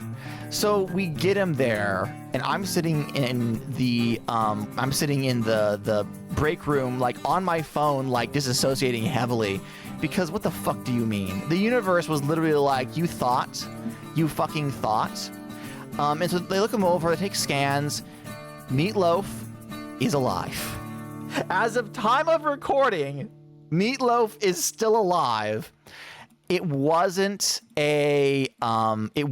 a blockage. Fucker, apparently, the stress of us not being around, on top of like, cause like we had the dog. We brought him to a new home like the day before we went on vacation. So, and like, bless that little guy. but he was very stressful for the cats because he would chase them. So basically, because of stress, Meatloaf has kidney stones, or bladder stones rather, and one of them is like really fucking big, like he cannot express it. So he has a couple of smaller stones which he needs to express, and then one big one that has to be like knocked down to size before he can actually get it out of his system. So that's why he was slurping his urethra and screaming. He was trying to pass a fucking bladder stone. So we got him on some medicine which helped with inflammation, and he allowed him to pass the smaller ones. We've changed his diet to something that'll hopefully break down the larger stone in his bladder so he can pass that. But it was like, because of how immediate it was, both Jessica and I went home, let the cat out, both flopped on the bed and just screamed into our pillows because what the fuck? What the fucking fuck? You know? Christ on a bike. Poor Meatloaf. Yeah, no, he's fine. Meatloaf is fine. Yeah, thank you. Thank you all. Thank you all. I greatly appreciate it. And that was before we realized that we were going to have severe money problems. So, like, all right. But that's all the bad things. That's all the bad things. All the bad things are done and over and dusted. Thank God. Let's talk about some good things. Let's talk some good things. I've started blogging again. You may have noticed. And I have done a very good job of sticking to my new plan. Starting 2026, coming off of 2025, where I would give myself a schedule, and I'd feel really bad if I was unable to keep to that schedule. I was trying to make updates to the comic pages. I was trying to make new blogs. I was trying to stream at least once a week on top of everything else I had going on. And when even one thing suffered during 2025, I just couldn't fucking do it. I just couldn't fucking do it. So going into 2026, I told myself, I am only going to blog when I have inspiration. I am only going to make comic pages when the mood strikes me. I am going to let myself be free of these expectations, and I will not be upset with myself if I do not meet my ridiculously high bar for success. I then proceeded to not post anything for 6 months because I have ADHDs. And object at rest stays at rest. So that clearly wasn't working either. So the new resolution, which I'm trying to stick to, the new plan is that I had 79, and then I went to the doctor and they were like, actually, you're missing one. I'm like, fuck.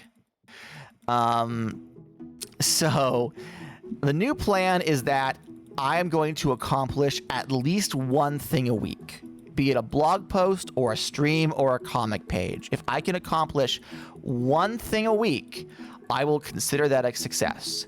If I accomplish more, then hey, either I hang on to it for the following week, or I say I did 2 things, you know? If I do a comic page and a blog, I'll post them the same week. If I have 2 blogs in the pipeline, I'll stagger them out. If I don't do anything, but I manage to stream, I'll call it good. Oh, that's the cat knocking things over in the kitchen for some fucking reason. So, under this new schedule, the thing I do this week was this stream, which is why I'm doing it so late in the day. If I don't stream, then I have failed. I'm a failure of a human being. So that's why we're streaming at 7 p.m. at night. I'll call it good. Cat smash in the background. Guys, my vintage Lego set. I told you guys this in the Discord. I think I may have mentioned it. Did I mention it last? No. This happened a couple weeks ago. I watched Panini attempt to leap from the floor to the top of a bookshelf. Completely fucking miss. Like, not even like she almost made it. Like, her trajectory was like 3 shelves lower than it was supposed to be. She just completely whiffed the leap. And she went face first into the same bookshelf where I keep my vintage Lego collection. Everything shattered. pieces went all over. The cat went face first and like scrunched up like an accordion into my Lego sets, which all broke. Luckily, there was an open plastic tub directly below it that I had been sorting books out of, and all the pieces went directly into that tub. And I watched it happen in real time as the cat scampered off, and she's fine. Don't say poor Panini. She's fucking fine. I looked her over and she was purring. She's like, oh boy, my dad is holding me. She's fine. She's just stupid. And so all of my Lego pieces went directly into that pit, and I haven't fixed it yet. Every time I think about starting it over, because it wasn't like 1 or 2 sets. It was like 6 of them, including the most recent set that I had just put together. So all the pieces are kind of like mixed together. And I'm just like, you know what? That's a future me problem. That's a fucking future me problem. Mana says, I always feel bad when a cat eats shit, even if they're fine. Okay, I have no pity for my dumbasses. I have no pity for my dumbasses. They put themselves in situations, and fucking I'm not dealing with that. I'm not dealing with that shit. So that's a problem I have. Ugh. I've also been doing work on the media tower. I think I mentioned this last stream. I was planning on it, but I actually got the pieces together. I have a SATA to USB cord, which I can plug in the storage hard drives that I got from... Where's my backpack? All right, then go back to here. Fill my hotbar with all this. SATA. Okay, so a hard drive is a rock that we shove electricity into, and it rotates very quickly, and that's how a computer stores information. It's all stored on this thin sheet of rock, which we rotate very quickly. The connection between a hard drive and the rest of the PC is called SATA. And it is a very specific kind of connection. It's got like a bunch of different prongs. It allows power to run through it to power the rock. And inside my PC, I technically have an opening slot for an extra hard drive to go in. But I've been taking all of my media off of my other storage and putting it onto this 1 terabyte hard drive that I have, so that I can plug it up via USB to a laptop that is running the server software for Jellyfin, which will allow me to have a personalized Netflix. Any TV show or movie that I have goes into the Jellyfin server via the hard drive and is then read via the Jellyfin software. And then if I look at it on my phone, on my Fire Stick on my TV, or on any computer that is connected to my router, I can just watch whatever it is. It'll stream it directly from that server. So I have 1 SATA to USB converter. So I have been moving my files and ripping files from my large DVD collection so that I can go onto this Jellyfin server. I am, however, immediately running out of space.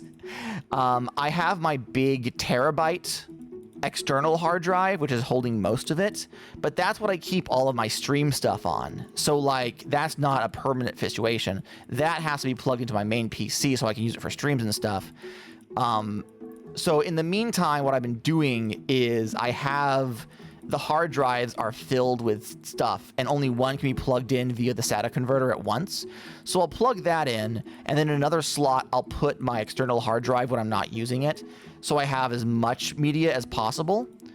That's why I want the NAS case, by the way. The NAS case is basically an empty computer case with a bunch of plugins for like up to 8 different hard drives, and it has 1 single output cord. So if I wanted, I could quadruple my inputs, because I only have 2 USB slots on the laptop that the server is running on.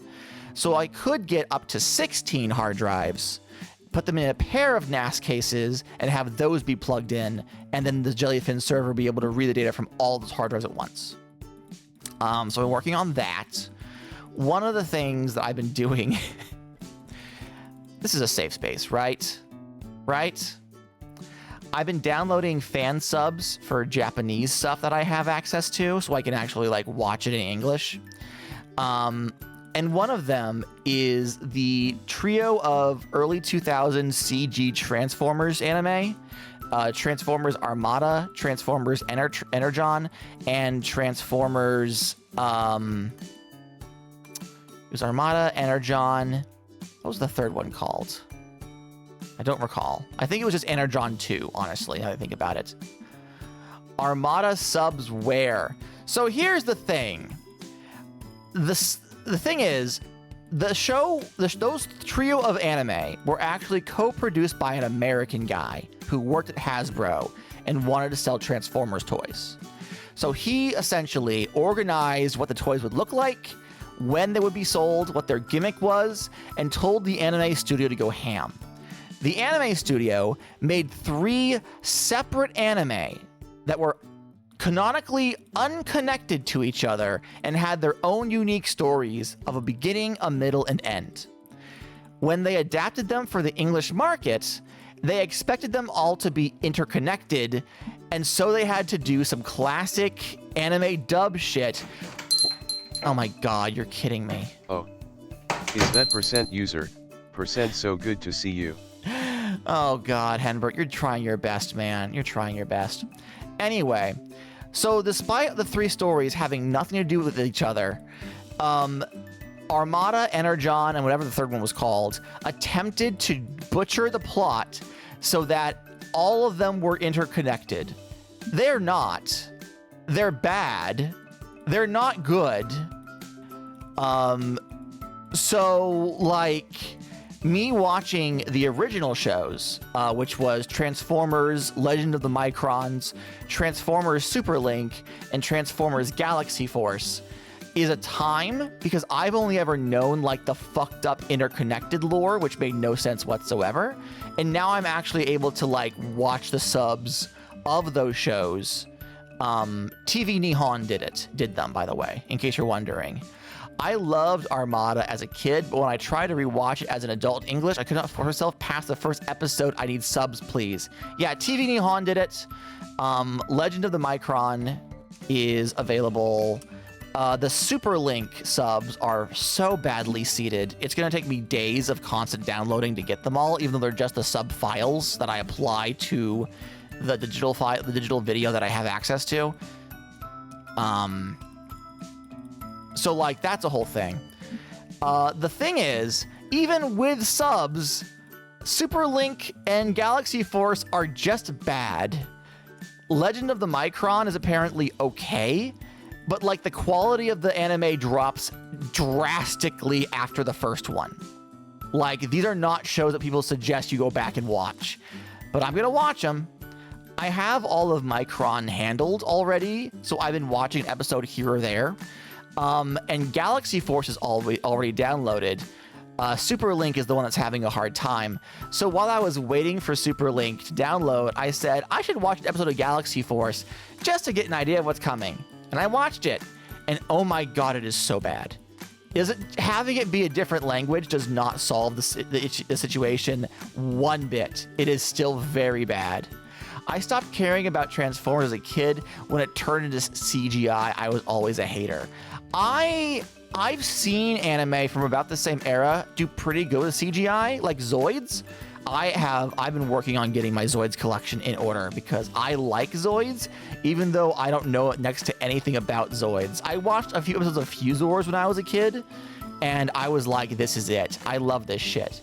So like CG robots in anime was being done around that time, but like Armada and fucking Galaxy Force, so Super Link and Galaxy Force, are not good examples of CGI in anime during that time period. It's fucking rough, man.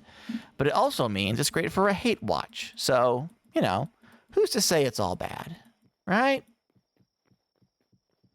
All right, and that is the last of my stone. It doesn't matter if the CG is good or not. I just only like 2D animation, LMAO. As a kid, at least. Understandable. Understandable. So, I've been working on that. I've also been blogging a lot. you may notice that all of my blogs are about Into the Oddish. Before we went on vacation, my copy of Prismatic Wasteland's heist-funded Pokemon-themed parody tabletop role-playing game, Into the Oddish, showed up. And I love it. I mean, it's basically just a Karen hack. Hold on, let me clarify. I'll get shot in the streets if that clip comes out without any context. So, Into the Odd was written by Chris McDowell in 2014. And I don't really know how to describe it in a quick go. It's a specific way of playing old school D&D without using the same math. The math is greatly decreased, so it's simplified, and there's a heavy emphasis on random generation for characters. It's also all diegetic advancement. So instead of saying you leveled up and you gained this feature, your level, your class, is what objects you find. It's not about leveling up by killing things. It's about surviving a dungeon to make it out with a cool sword. And while you have that cool sword, it can do cool sword things, and that's your advancement. It is relatively popular. In particular in OSR spaces, an entire design school has branched out from the concepts of Mr. McDowell, and he's gone on to write 2 other games, Electric Bastionland and Mythic Bastionland, and he's currently working on his 4th game, Intergalactic Bastionland, rather, which builds on those rules. And other games, including Knave Tui, Cairn, Lilliputian, they all build off the same core. Cairn is focused on dark fantasy, whereas Into the Odd was about what's the term I'm looking for? It was turn of the century, pre-industrial revolution dungeon crawling. Electric Bastionland was post-industrial revolution dungeon crawling with fantasy elements. Mythic Bastionland is Arthurian fantasy, and then of course Intergalactic Bastionland is going to be space. Here we go. Let me just gather all of this, and then all of this. There we go, and back up we get. So anyway, using the chassis of Into the Odd, which is why it's a pun, Into the Odd-ish, Prismatic Wasteland wrote up a Pokemon game, which is doubles as a parody of D&D and a parody of Pokemon at the same time. It's very good. It's very funny. I like it a lot. But it doesn't include everything from Pokemon, simply because there's no way he would have printed a book that big. The joke is that it comes in 2 versions, red version and blue version, and the only difference is that they have different Pokemon in them.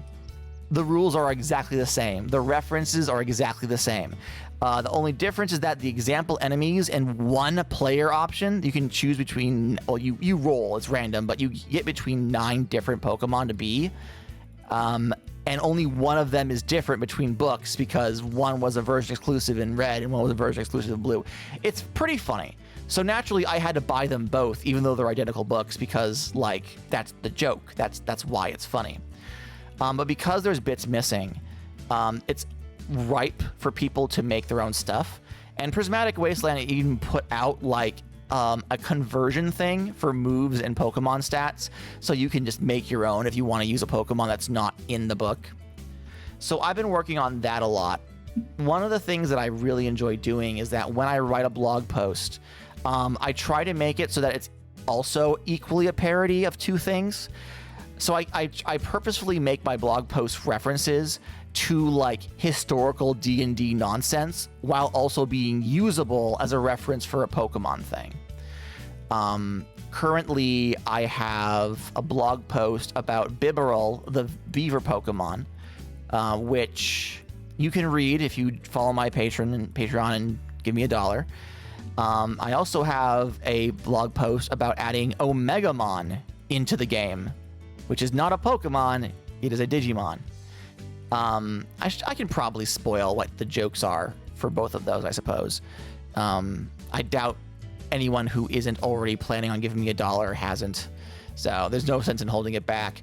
So while I was working on a blog post for baby Pokemon, for Pichu, Smoochum, Cleffa, like the Johto baby Pokemon who are related to Gen 1 Pokemon, because Into the Oddish is explicitly primarily Gen 1. And while I was working on the stats for those Pokemon, I shared them with the group chat for this game in Prismatic Waystation's server, the Prismatic Waystation. And someone brought up, oh my god, Gata, you could make a giant beaver reference. And everyone else was like, oh yeah, a giant beaver reference. Yeah, like a giant beaver reference. That'd be hilarious. And I was like, what the fuck is a giant beaver reference? What are you talking about? What do these words mean?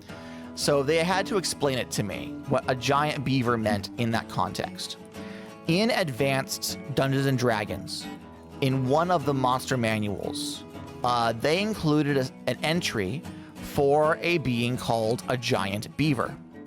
And it described the giant beavers as being beavers that are giant. They're about as tall as a man.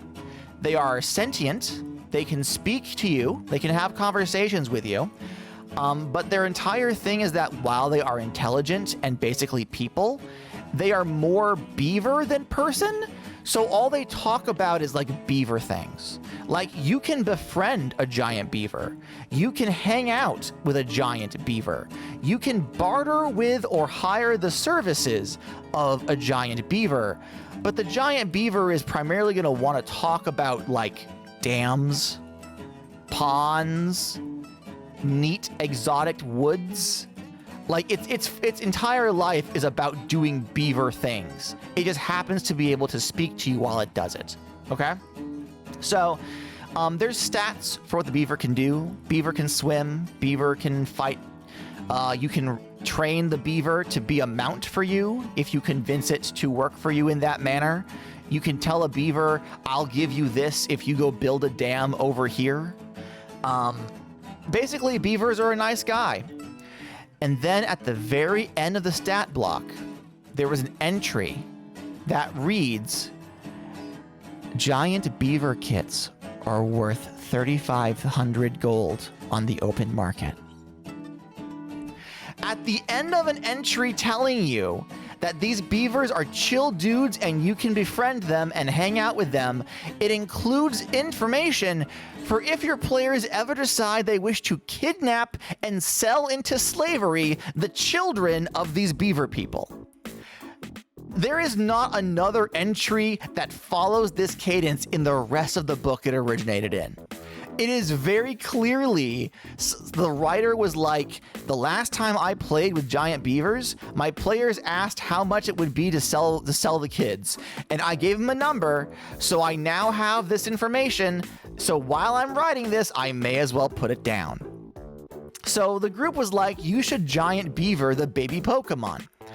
And I said, I don't think that's quite as funny unless the joke is explained to you ahead of time. But that is very funny and very early D&D, so like, I'll think about it. I'm telling my beautiful wife all this. We're driving. I'm in the passenger seat. She's looking straight ahead, and I describe the whole thing. We reach a stop sign. She slowly turns her head to look me directly in the eyes. And she says to me, Bidoof. And I go, what? And she says, do that, but with Bibarel and Bidoof. So, the Bibarel post, which is going live this coming Friday, is an extensive entry of data regarding the beaver Pokemon Bibarel, in the exact same cadence and organizational style as the original AD&D stat block. Granted, the numbers have been changed, so they refer to Into the Oddish. This is completely playable, and a lot of it is just fluff, taken from official Pokedex entries, as well as extrapolation from appearances in the anime. Oh, that's right, Everett changes back to fucking... Hang on a second.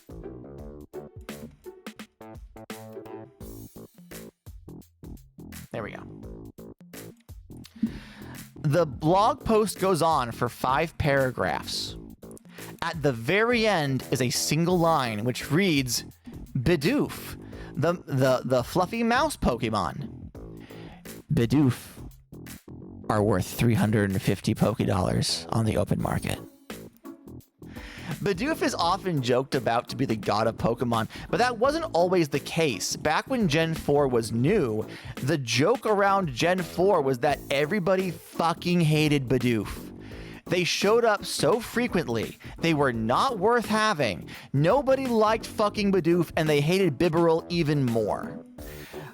Granted, that changed. I believe we've now reached a point where Bidoof is actually fucking banned from competitive because a combination of its hidden ability and certain amounts of certain kinds of moves essentially make them unkillable in a competitive state, so they're banned. But at the time of release, Bidoof was hated. So the joke is, we're selling baby beavers, but also nobody likes Bidoof, so the only entry you get is how much you can sell them for into slavery. And that is the joke. I fucking love it. I'm very proud of it. The other post I've made introduces Omegamon into the game. And the joke there is that early D&D, advanced D&D, had a book called Deities and Demigods, wherein it gave you information and stat blocks for a whole bunch of godlike beings. Which, considering that, you know, Dungeons & Dragons is like a European fantasy world, having fantasy gods and deities and demigods, it all makes sense. Unfortunately, for everyone involved, that particular book was not about fictional deities and demigods. It was, in fact, a book including information and stats for actual deities and members of various religious orders from the real world. They enforced a Christian God-type hierarchy. They did not stat Jesus, but they did stat, quote, Native American gods in the same higher god, lesser god, demigod, and ascended being status as was applied to every other culture they took from. It was offensive in a great number of ways, most of which was the fact that by giving stats to religious figures, you are essentially mathematically offering the chance to kill them. It was not well received by anyone. And it was kind of a strong point in like the satanic panic around D&D, being like, oh, they're letting our children interact with foreign gods. And it's like, shut the fuck up, man. They did eventually reprint it with some changes to be slightly better, but a lot of stuff still made it through, called Legends in Lore, and focused more on pantheons of gods who are more acceptable to use in fantasy media, I suppose. Like, people do still like offer stuff to the Greek gods, but it's widely more acceptable to include like the character of Zeus in your thing. It's like, I don't really know where the distinction lies, but like it was more of that. They still included Native American gods, and I don't know if it got any less offensive, but whatever. So anyway, this entire debacle was kind of like notorious as a thing that happened and people point to and talk about. So I was like, all right, I'm gonna stat a lesser deity, and it's going to be Omegamon. The reason why I chose Omegamon was twofold. On one hand, Digimon and Pokemon have kind of always been like opposed against each other in popular culture, despite having nothing to do with each other. They are, in English-speaking fandoms in particular, Pokemon versus Digimon wars still rage hard for no good reason. Oh, also, fun fact, for anyone who's a Digimon fan, apparently Bandai Toei's financials released for the last like year or so, Digimon is making more money now than it did at its peak in 2000. Like, in terms of eyeballs on the property, I don't know if it's as popular, but in terms of money, it's making it hand over fucking fist. So it is the most profitable it has ever been since its inception, which is wild to me. Good for them. Good for them. Anyway, what was I saying? Oh, right. So the joke is partly Digimon versus Pokemon, right? However, Digimon has always largely been about interrogating the connection between the human heart and the supernatural. Finding ways for Digimon and humans to coexist because both species low-key need the other in their established settings has been very important to Digimon and has been questioned a lot over time. And in the setting of Into the Oddish, the Pokemon are living in a post-human age. Like some mysterious rapture has happened and the humans are all gone. So the adventuring takes place in what's left of human society. The gyms are starting to become overgrown. Pokemon are either reverting to their wild ways, or they are desperately attempting to keep up like the gym challenge structure, even though the humans who did so are no longer with them.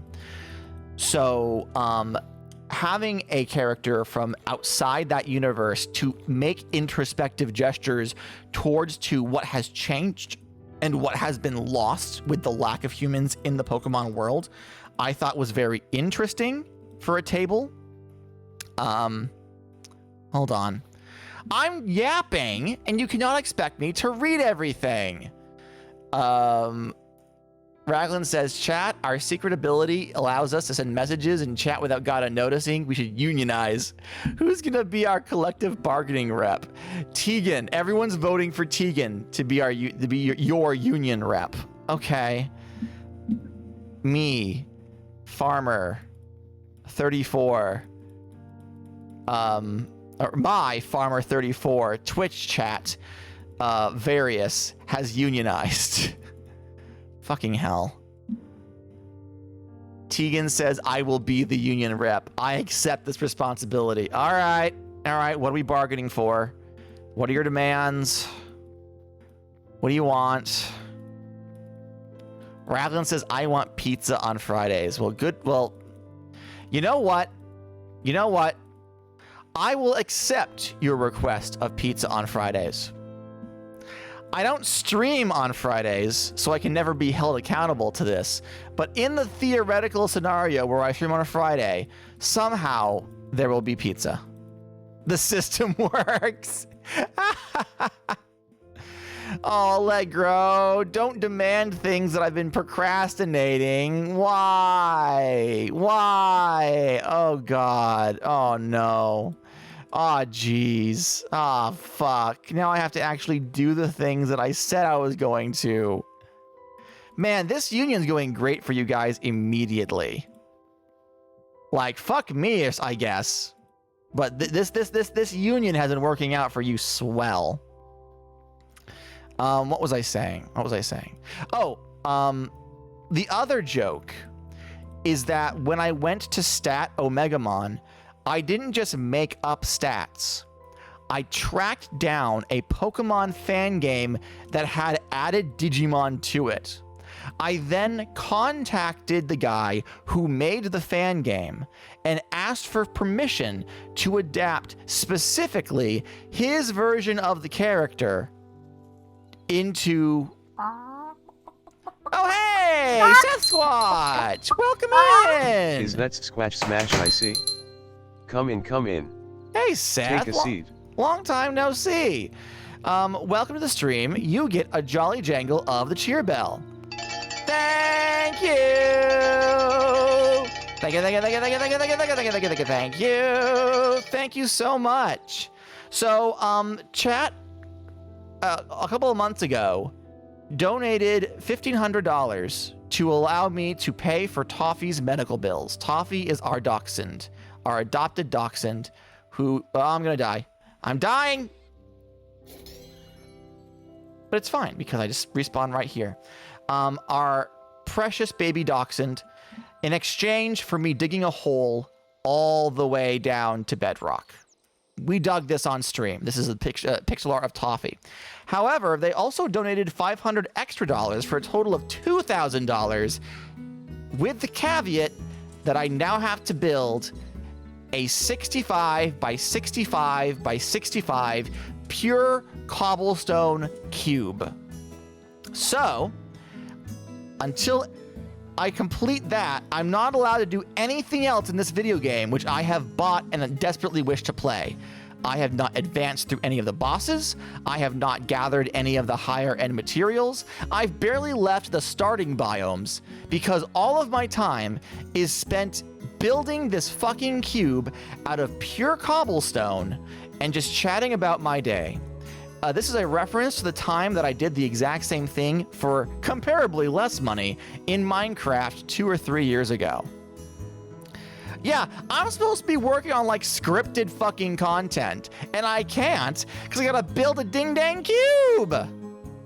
This feels like a biblical Job reference. Oh my God. Okay. Everyone, my beautiful wife has just returned home. Everyone say hello to my beautiful wife.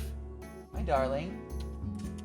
Mwah. I love you. Seth. An error occurred. Yeah, an error occurred because Patreon can't post. It's fine, don't worry about it. Seth just joined us, actually. Seth! Yeah, Seth just joined. Mana's here, Allegro's here, Tegan's here, Jun's here. Oh, her new job hasn't started yet, Jun. My new job starts September 1st. Yes. Congrats on the new job. Thank you, thank you. They swore upon the name of your previous / current employers for you, if that helps anything. Well, thanks. I appreciate it. I'm gonna get in the shower. Yes, exactly. It is a big pay raise. Yeah, no, it is. Like it's just genuinely a better change for us. So. All right, I'm gonna get in the shower. All right, I love you. I love you. Did you pick up anything on the way? What? Did you get anything while you were out? I got you your Lego. That's right, my free Lego, my Tom Nook Lego poly bag. Thank And you. I got me 2 dresses for my D&D character. 2 dresses for your D&D They were character. clearance. Wow. Is that Such and Zero for you guys still happening tomorrow? Not tomorrow, Sunday. Sunday. Okay. All right. All right. Did you get food when you were out? Yeah, I had some french fries. Okay. All right. Go shower. Everyone say goodbye to my beautiful wife. Yes. So,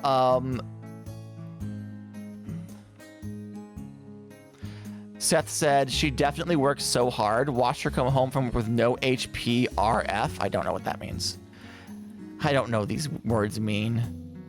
You're saying things, but I don't understand you. But no. So, the Tom Nook Lego thing is Jessica follows like various free Facebook groups where they're like, we just want to get rid of this. Come get it. It's like Swip Swap or something like that. And somebody was like, I have this poly bag with Tom Nook, the Lego Tom Nook. Does anyone want it? And my wife was like, my husband would love this. So she went and she picked it up. So I have a small poly bag with a Tom Nook minifigure in it. Hooray! Hooray! We do not have money for actual Lego. So if I can get some free Lego like that, that definitely helps. That definitely helps. What were we talking about? Oh, Omegamon. So I tracked down a guy who had put Digimon into a fan game, requested that I use his stuff, and he was so fucking confused. He was so fucking confused. He was like, huh? What? Huh? Dungeons and Dragons? What? Elves? You want to what? You want to put my what into what? Huh? I had to explain it to him like 3 times before he finally caught on. And even then he was like, that's weird. That's weird that you want to do this. I don't understand why you're doing this. But okay, sure. You have my permission to adapt my game and make use of the pixel art that was made for it for your TTRPG blog, in which you are doing Pokemon things but adding Digimon to it? Question mark. At one point, he asked, out of curiosity, why? Why did you go out of your way to contact me and ask for permission when you could have just taken it and used it and I never would have found out? And I had to explain to him, I'm like, so the whole point of Into the Oddish is that it's a parody coming and going.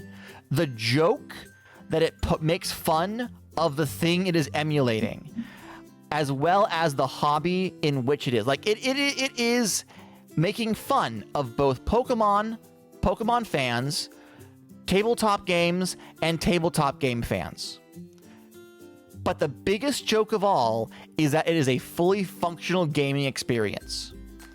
So I said I could have done that, but it's so much funnier to know the extensive amount of effort that I went through to locate you and specifically your game, get permission, and then explicitly adapt your data exactly. Like, it just adds to the bit. Like, that's the fucking joke. And he still was like, okay, but you can do it, I guess. It's fine. So, yeah. I'm trying to think what else I'm working on. I'm planning on doing... I did a big blog post about System Matters recently. You may have read it. It was the largest thing I've ever written, and I'm very, very proud of it. And I'm not necessarily trying to capture lightning in a bottle again, but I definitely do have like a different amount of energy for posts that are meant to be funny, that are meant to be bits, that are meant to be like hilarious, usable but hilarious. And then I have thoughts where I'm like, this is an essay I'm writing. So I'm in the staging stages of writing a capital E essay about tabletop role-playing games and truth, about how the games we play establish truths as opposed to how they establish rules. The difference is that, like, a game system can establish a rule, which in itself could imply things about the game world. So, for example, like, HP is a measure of how you are able to stay fighting, right? And there's a rule that says when you hit HP, you start rolling death saves to figure out if you die, okay? That is a rule, but it implies things about the setting. First of all, you can die. In whatever game you're playing, the rules imply that death is an option. That is a truth. However, HP also can be gained and lost and prevented from being lost. So there is implications about what HP means in this world. Mostly that if you have it, you are not dead, right? So that is an example of truths about a game being told via the rules. But then there are truths about the game that are not in the rules. Some games purposefully do not explain every corner of itself and leave some things open-ended, expecting a table to come up with it. So an example that I like to use is in Cairn, or not even Cairn, I guess. I guess games even earlier than Cairn. Knave, I guess. No, Knave's a better example, because I believe Knave has the... Sorry. Knave is a game written by Ben Milton. He's on the second edition as well. I don't have access to that one. But the spell generation in that game is essentially you take two words from a list of words and smash them together, and that's the name of your spell. What the spell actually does is entirely up to you. So in the rules, it implies that spells are a thing. You can cast spells, but also by not having specific results of casting that spell listed out in the rules, it also establishes the truth that magic is malleable and it can kind of be what you want. Now, in that situation, if you're playing that game, you have to explain what the spell does, right?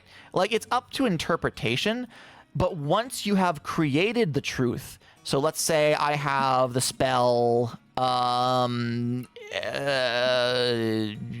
sticky sludge, right? I rolled the word sticky and I rolled the word sludge. And in my game, for the first time, someone casts sticky sludge, and that person is asked, what does that do? And maybe they'll say, oh, I generate what looks like toxic waste. It glows bright neon green. It has some bits floating in it that are like actively vibrating.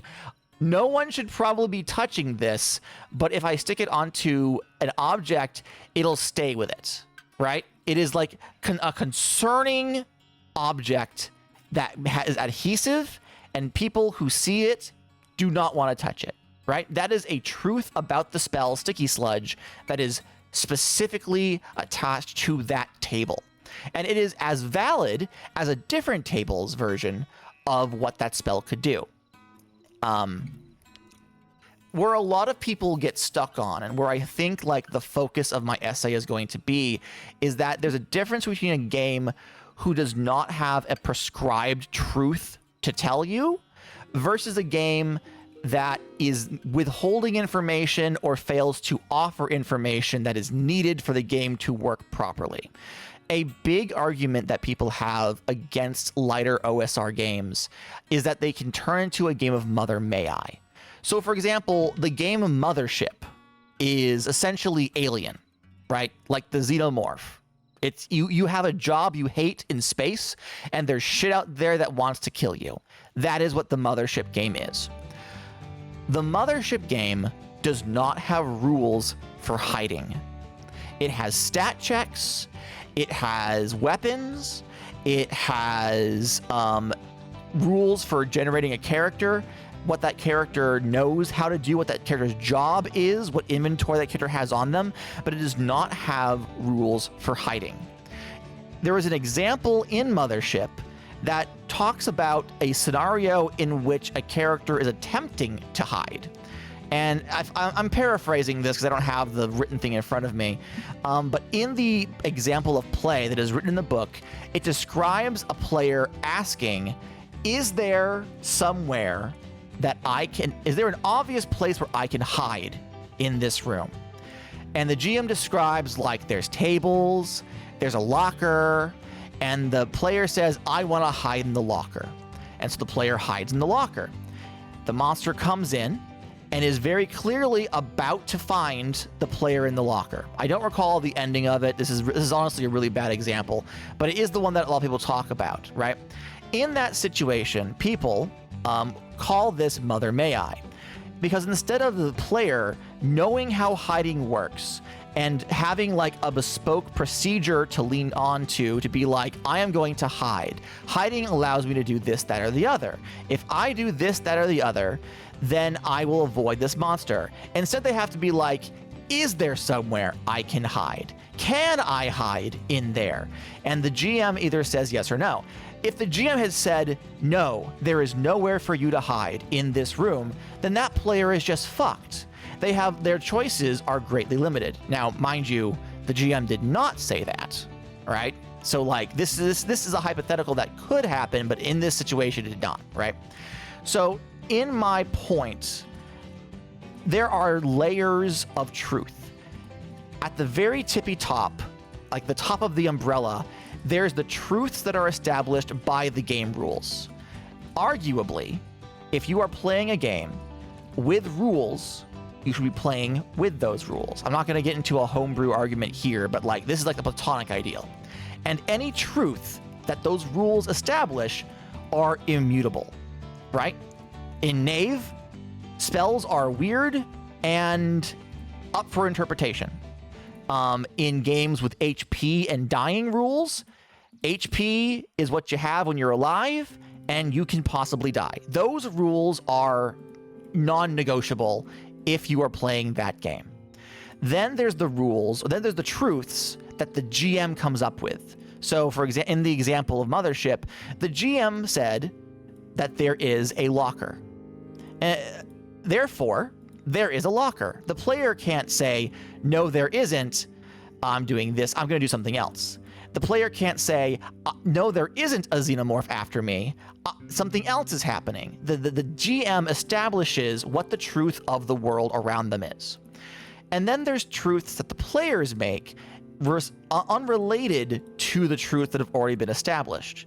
And those are things where the GM essentially asks, hey, make something up for me in the moment. And once you say it, then it is true. In the example I've given you, saying my character hides in the locker is a form of a truth, but it could also be, for example, the GM saying, I don't know what sticky sludge does, you come up with something. Whatever the player says then becomes a truth of the game world, irrespective of what the GM had already planned to be true and what the rules establish as true. This is not a new concept. I am not breaking ground. J Dragon has absolutely already written words to this effect in their very good zine Possum's Essentials, which I think you can still get for free on itch.io.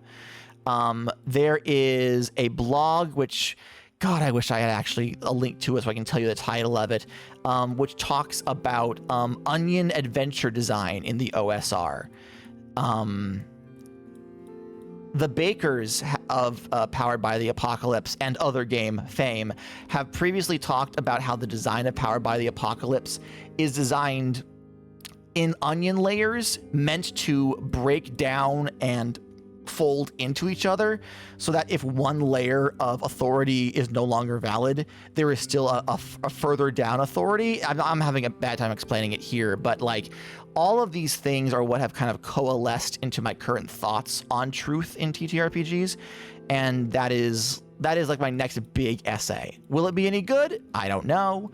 At the very least, it'll take the thoughts rattling around in my head and push them out on the internet for someone else to read. So that's then, this is now.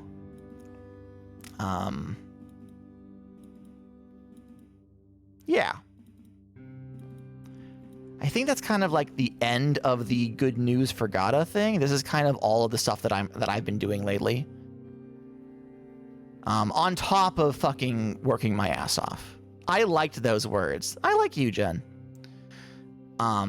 I am desperately hoping that I can actually play a fucking tabletop role-playing game sometime soon.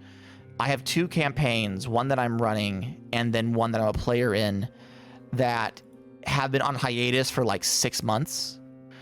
And I don't want to promise anything because it's been like every month I've been like, yeah, next month for sure. And then more shit happens. But like, I really want to get to those. I don't want to leave my players in the lurch. I straight up told the Fabula Ultima game to like go back to the old campaign they were playing and play without me because I don't know when I'm coming back. And they apparently, as a group, said, fuck that, we're waiting for you. We'll be playing this other thing until you come back because it's not the same without you. And I was like, oh, that's so sweet of you. So I hope I don't hold it for too long. Beautiful Wife also wants me to run like a 1 or 2 shot using the Into the Oddish system for her TTRPG group. They're starting a Curse of Strahd campaign. They play 5th edition. Ugh. And Kaiju, my sibling-in-law, has been planning to run Curse of Strahd for like years at this point. So when Jessica like floated the idea to them and then to her regular play group, and everyone was like, yeah, we'd love to do Curse of Strahd, like the stars aligned. And apparently session 0 is gonna be this Sunday. So that'll be fun.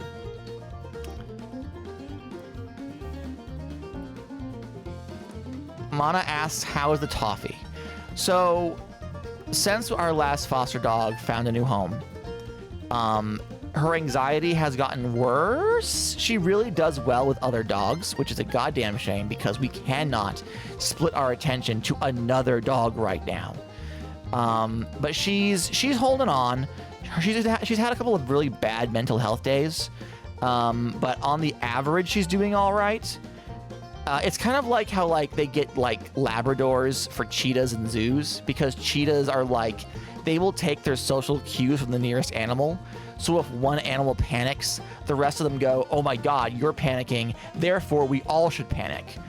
Toffee is very much the same way. And the cats don't do it for her. The cats don't give her that. She looks to me to make sure she shouldn't panic. And when I'm off at work, she apparently just sits in front of the door and vibrates, waiting for me to come back, which is adorable, but also really fucking sad. This poor fucking dog. She suffers ever so. Luckily, with my beautiful wife doing more of her, Toffee needs an emotional support. Cheetah, no, we're not doing the, you're not getting her a cheetah, no. But she's doing okay. Today is a good day. Yesterday was a bad day. but it comes and goes. She's mostly all right. No reoccurrence of any lumps, so she's fine. What if we got her a stuffed cheetah? She's a stuffy killer, so if you give her a stuffed anything, she would rip all the stuffing out of it and then leave its flat carcass behind. She's not... On the bad days, does she bark a lot? She barks, she whines, she also desperately wants to be in your skin. It's not enough to be like at your feet. It's not enough to be in your arms. It's not enough to be patted. It's not enough to be allowed to kiss. She needs to insert her entire body directly into your mouth at all times. If both hands are not petting her, it is the end of the world. She needs so much attention. It is very bad. Normally when it gets to that point, so she takes the same dosage of anxiety medicine as I do. She takes fluoxetine and she takes trazodone. And trazodone is a sedative. So she has a low dose of trazodone that she keeps in her body, just like she takes one in the morning, one at night. When she gets really bad, we give her like a full pill of it, and it just conks her out to let the thoughts go away. She is literally a turbo baby. She has her thoughts go into hyperdrive, and all of them are bad. And she just like cannot fucking handle it. It's honest. It's really heartbreaking. I smile and I laugh about it because it's like low key funny to live it. But from a top down perspective, yeah, it's kind of fucked. If we were not able to give her the care that we do, like, not to put too fine a point on it, but like she would be a behavioral euthanasia.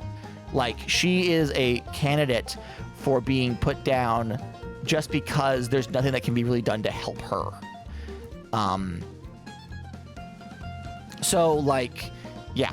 Well, the thing is, right, because she was from that massive hoarding case, right? She went from being with like 100 other dogs at all times, probably for the majority of her time in existence, to being in a home with one dog, her, and then 3 cats. That is a massive change, and she could not mentally handle it. You're giving her the best home she can have, and that's what matters. Exactly. She loves us so much, and I love her so much. Oh my God, you guys. We were in Aldi getting groceries the other day.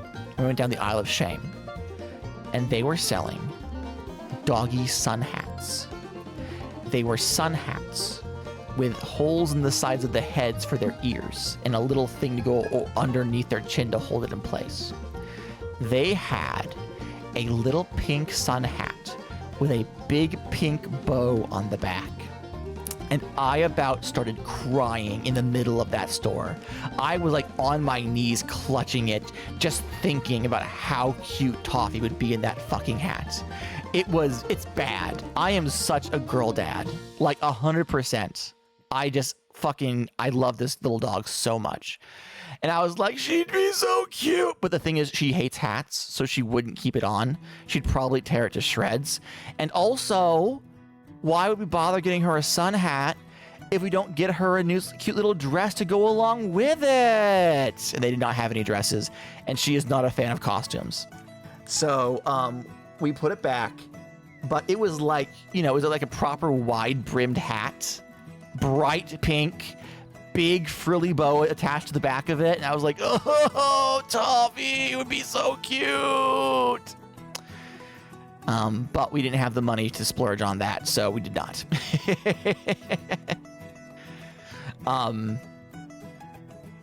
My beautiful wife and I do not have kids. However, anytime we see a cute baby outfit, we lose our fucking shit. Especially if there's Pooh Bear on it. Oh my God, don't even talk to me about it.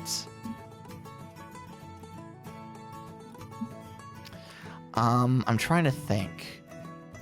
Riffing off of the topic of children, if there was any cute kids. We were in Goodwill, the thrift store, and there was a couple of youngsters that were in the toy aisle. I walked through the toy aisle because sometimes like vintage stuff gets put there. So I'm walking through, and these kids are, if I were to guess, like 5 or 6. One of them was like slightly older than the other one. And they're like walking through and doing like Antiques Roadshow, talking about like the value and like the estimated quality of each of these toys. mind you, like these toys are just like they're thrift toys, so they're missing pieces, they're a little dinged up, but they're treating them like they're all treasures, and it's the cutest fucking thing. And then they get into like another topic. They saw like a Nerf gun, and one of the kids turns to the other and says to them, "Have you ever played Fortnite?" And the other kid was like, "Yes, I play Fortnite. I play with my dad all the time." And they started going off about the characters and stuff they play in Fortnite. And I'm just like trying not to bend over and clutch at my heart, because it was just the most pure interaction between two children who I'm assuming were strangers until meeting in that Goodwill aisle, just talking about their favorite video game and their favorite characters and shit. And I'm like, oh, babies.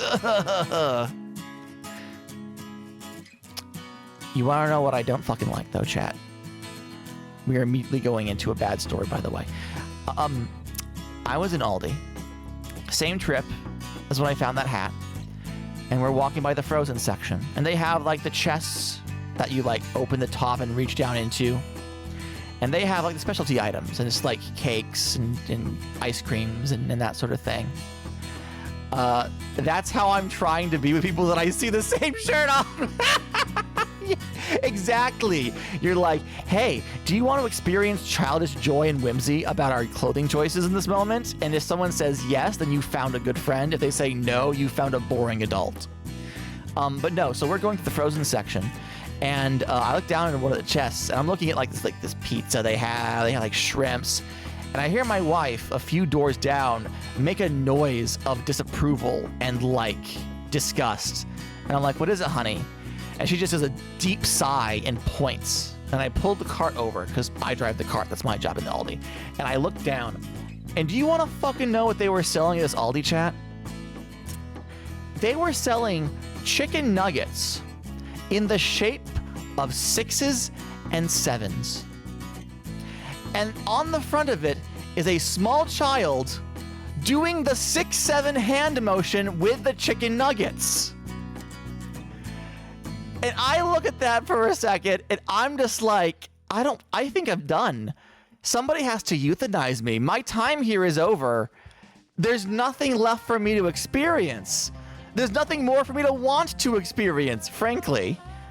I'm just like, a head in my hands. I can't do it anymore, guys. I can't fucking take it. I'm at my limit. I am 30 or 40 years old, and I do not need this. So I take a picture, of course, and send it to my work group chat, because half of them are Gen Zers, and everyone in there is like, hey, 6'7", 6'7". And any of my coworkers who are over the age of 35 are all like, we don't want to be here anymore. Can we hop to the next planet, please? We're done. We're fucking done. Beautiful wife? I want to cuddle. You want to cuddle? You want me to stop streaming and then come cuddle? You want me to stop talking to my friends and playing a video game? And you want me to come smooch and hug and cuddle you in our bed? That's what you want? Don't word it like that. Okay. Give me 5 more minutes. No, maybe 15 more minutes. 7:45, I'll shut down, okay? Is that an acceptable compromise?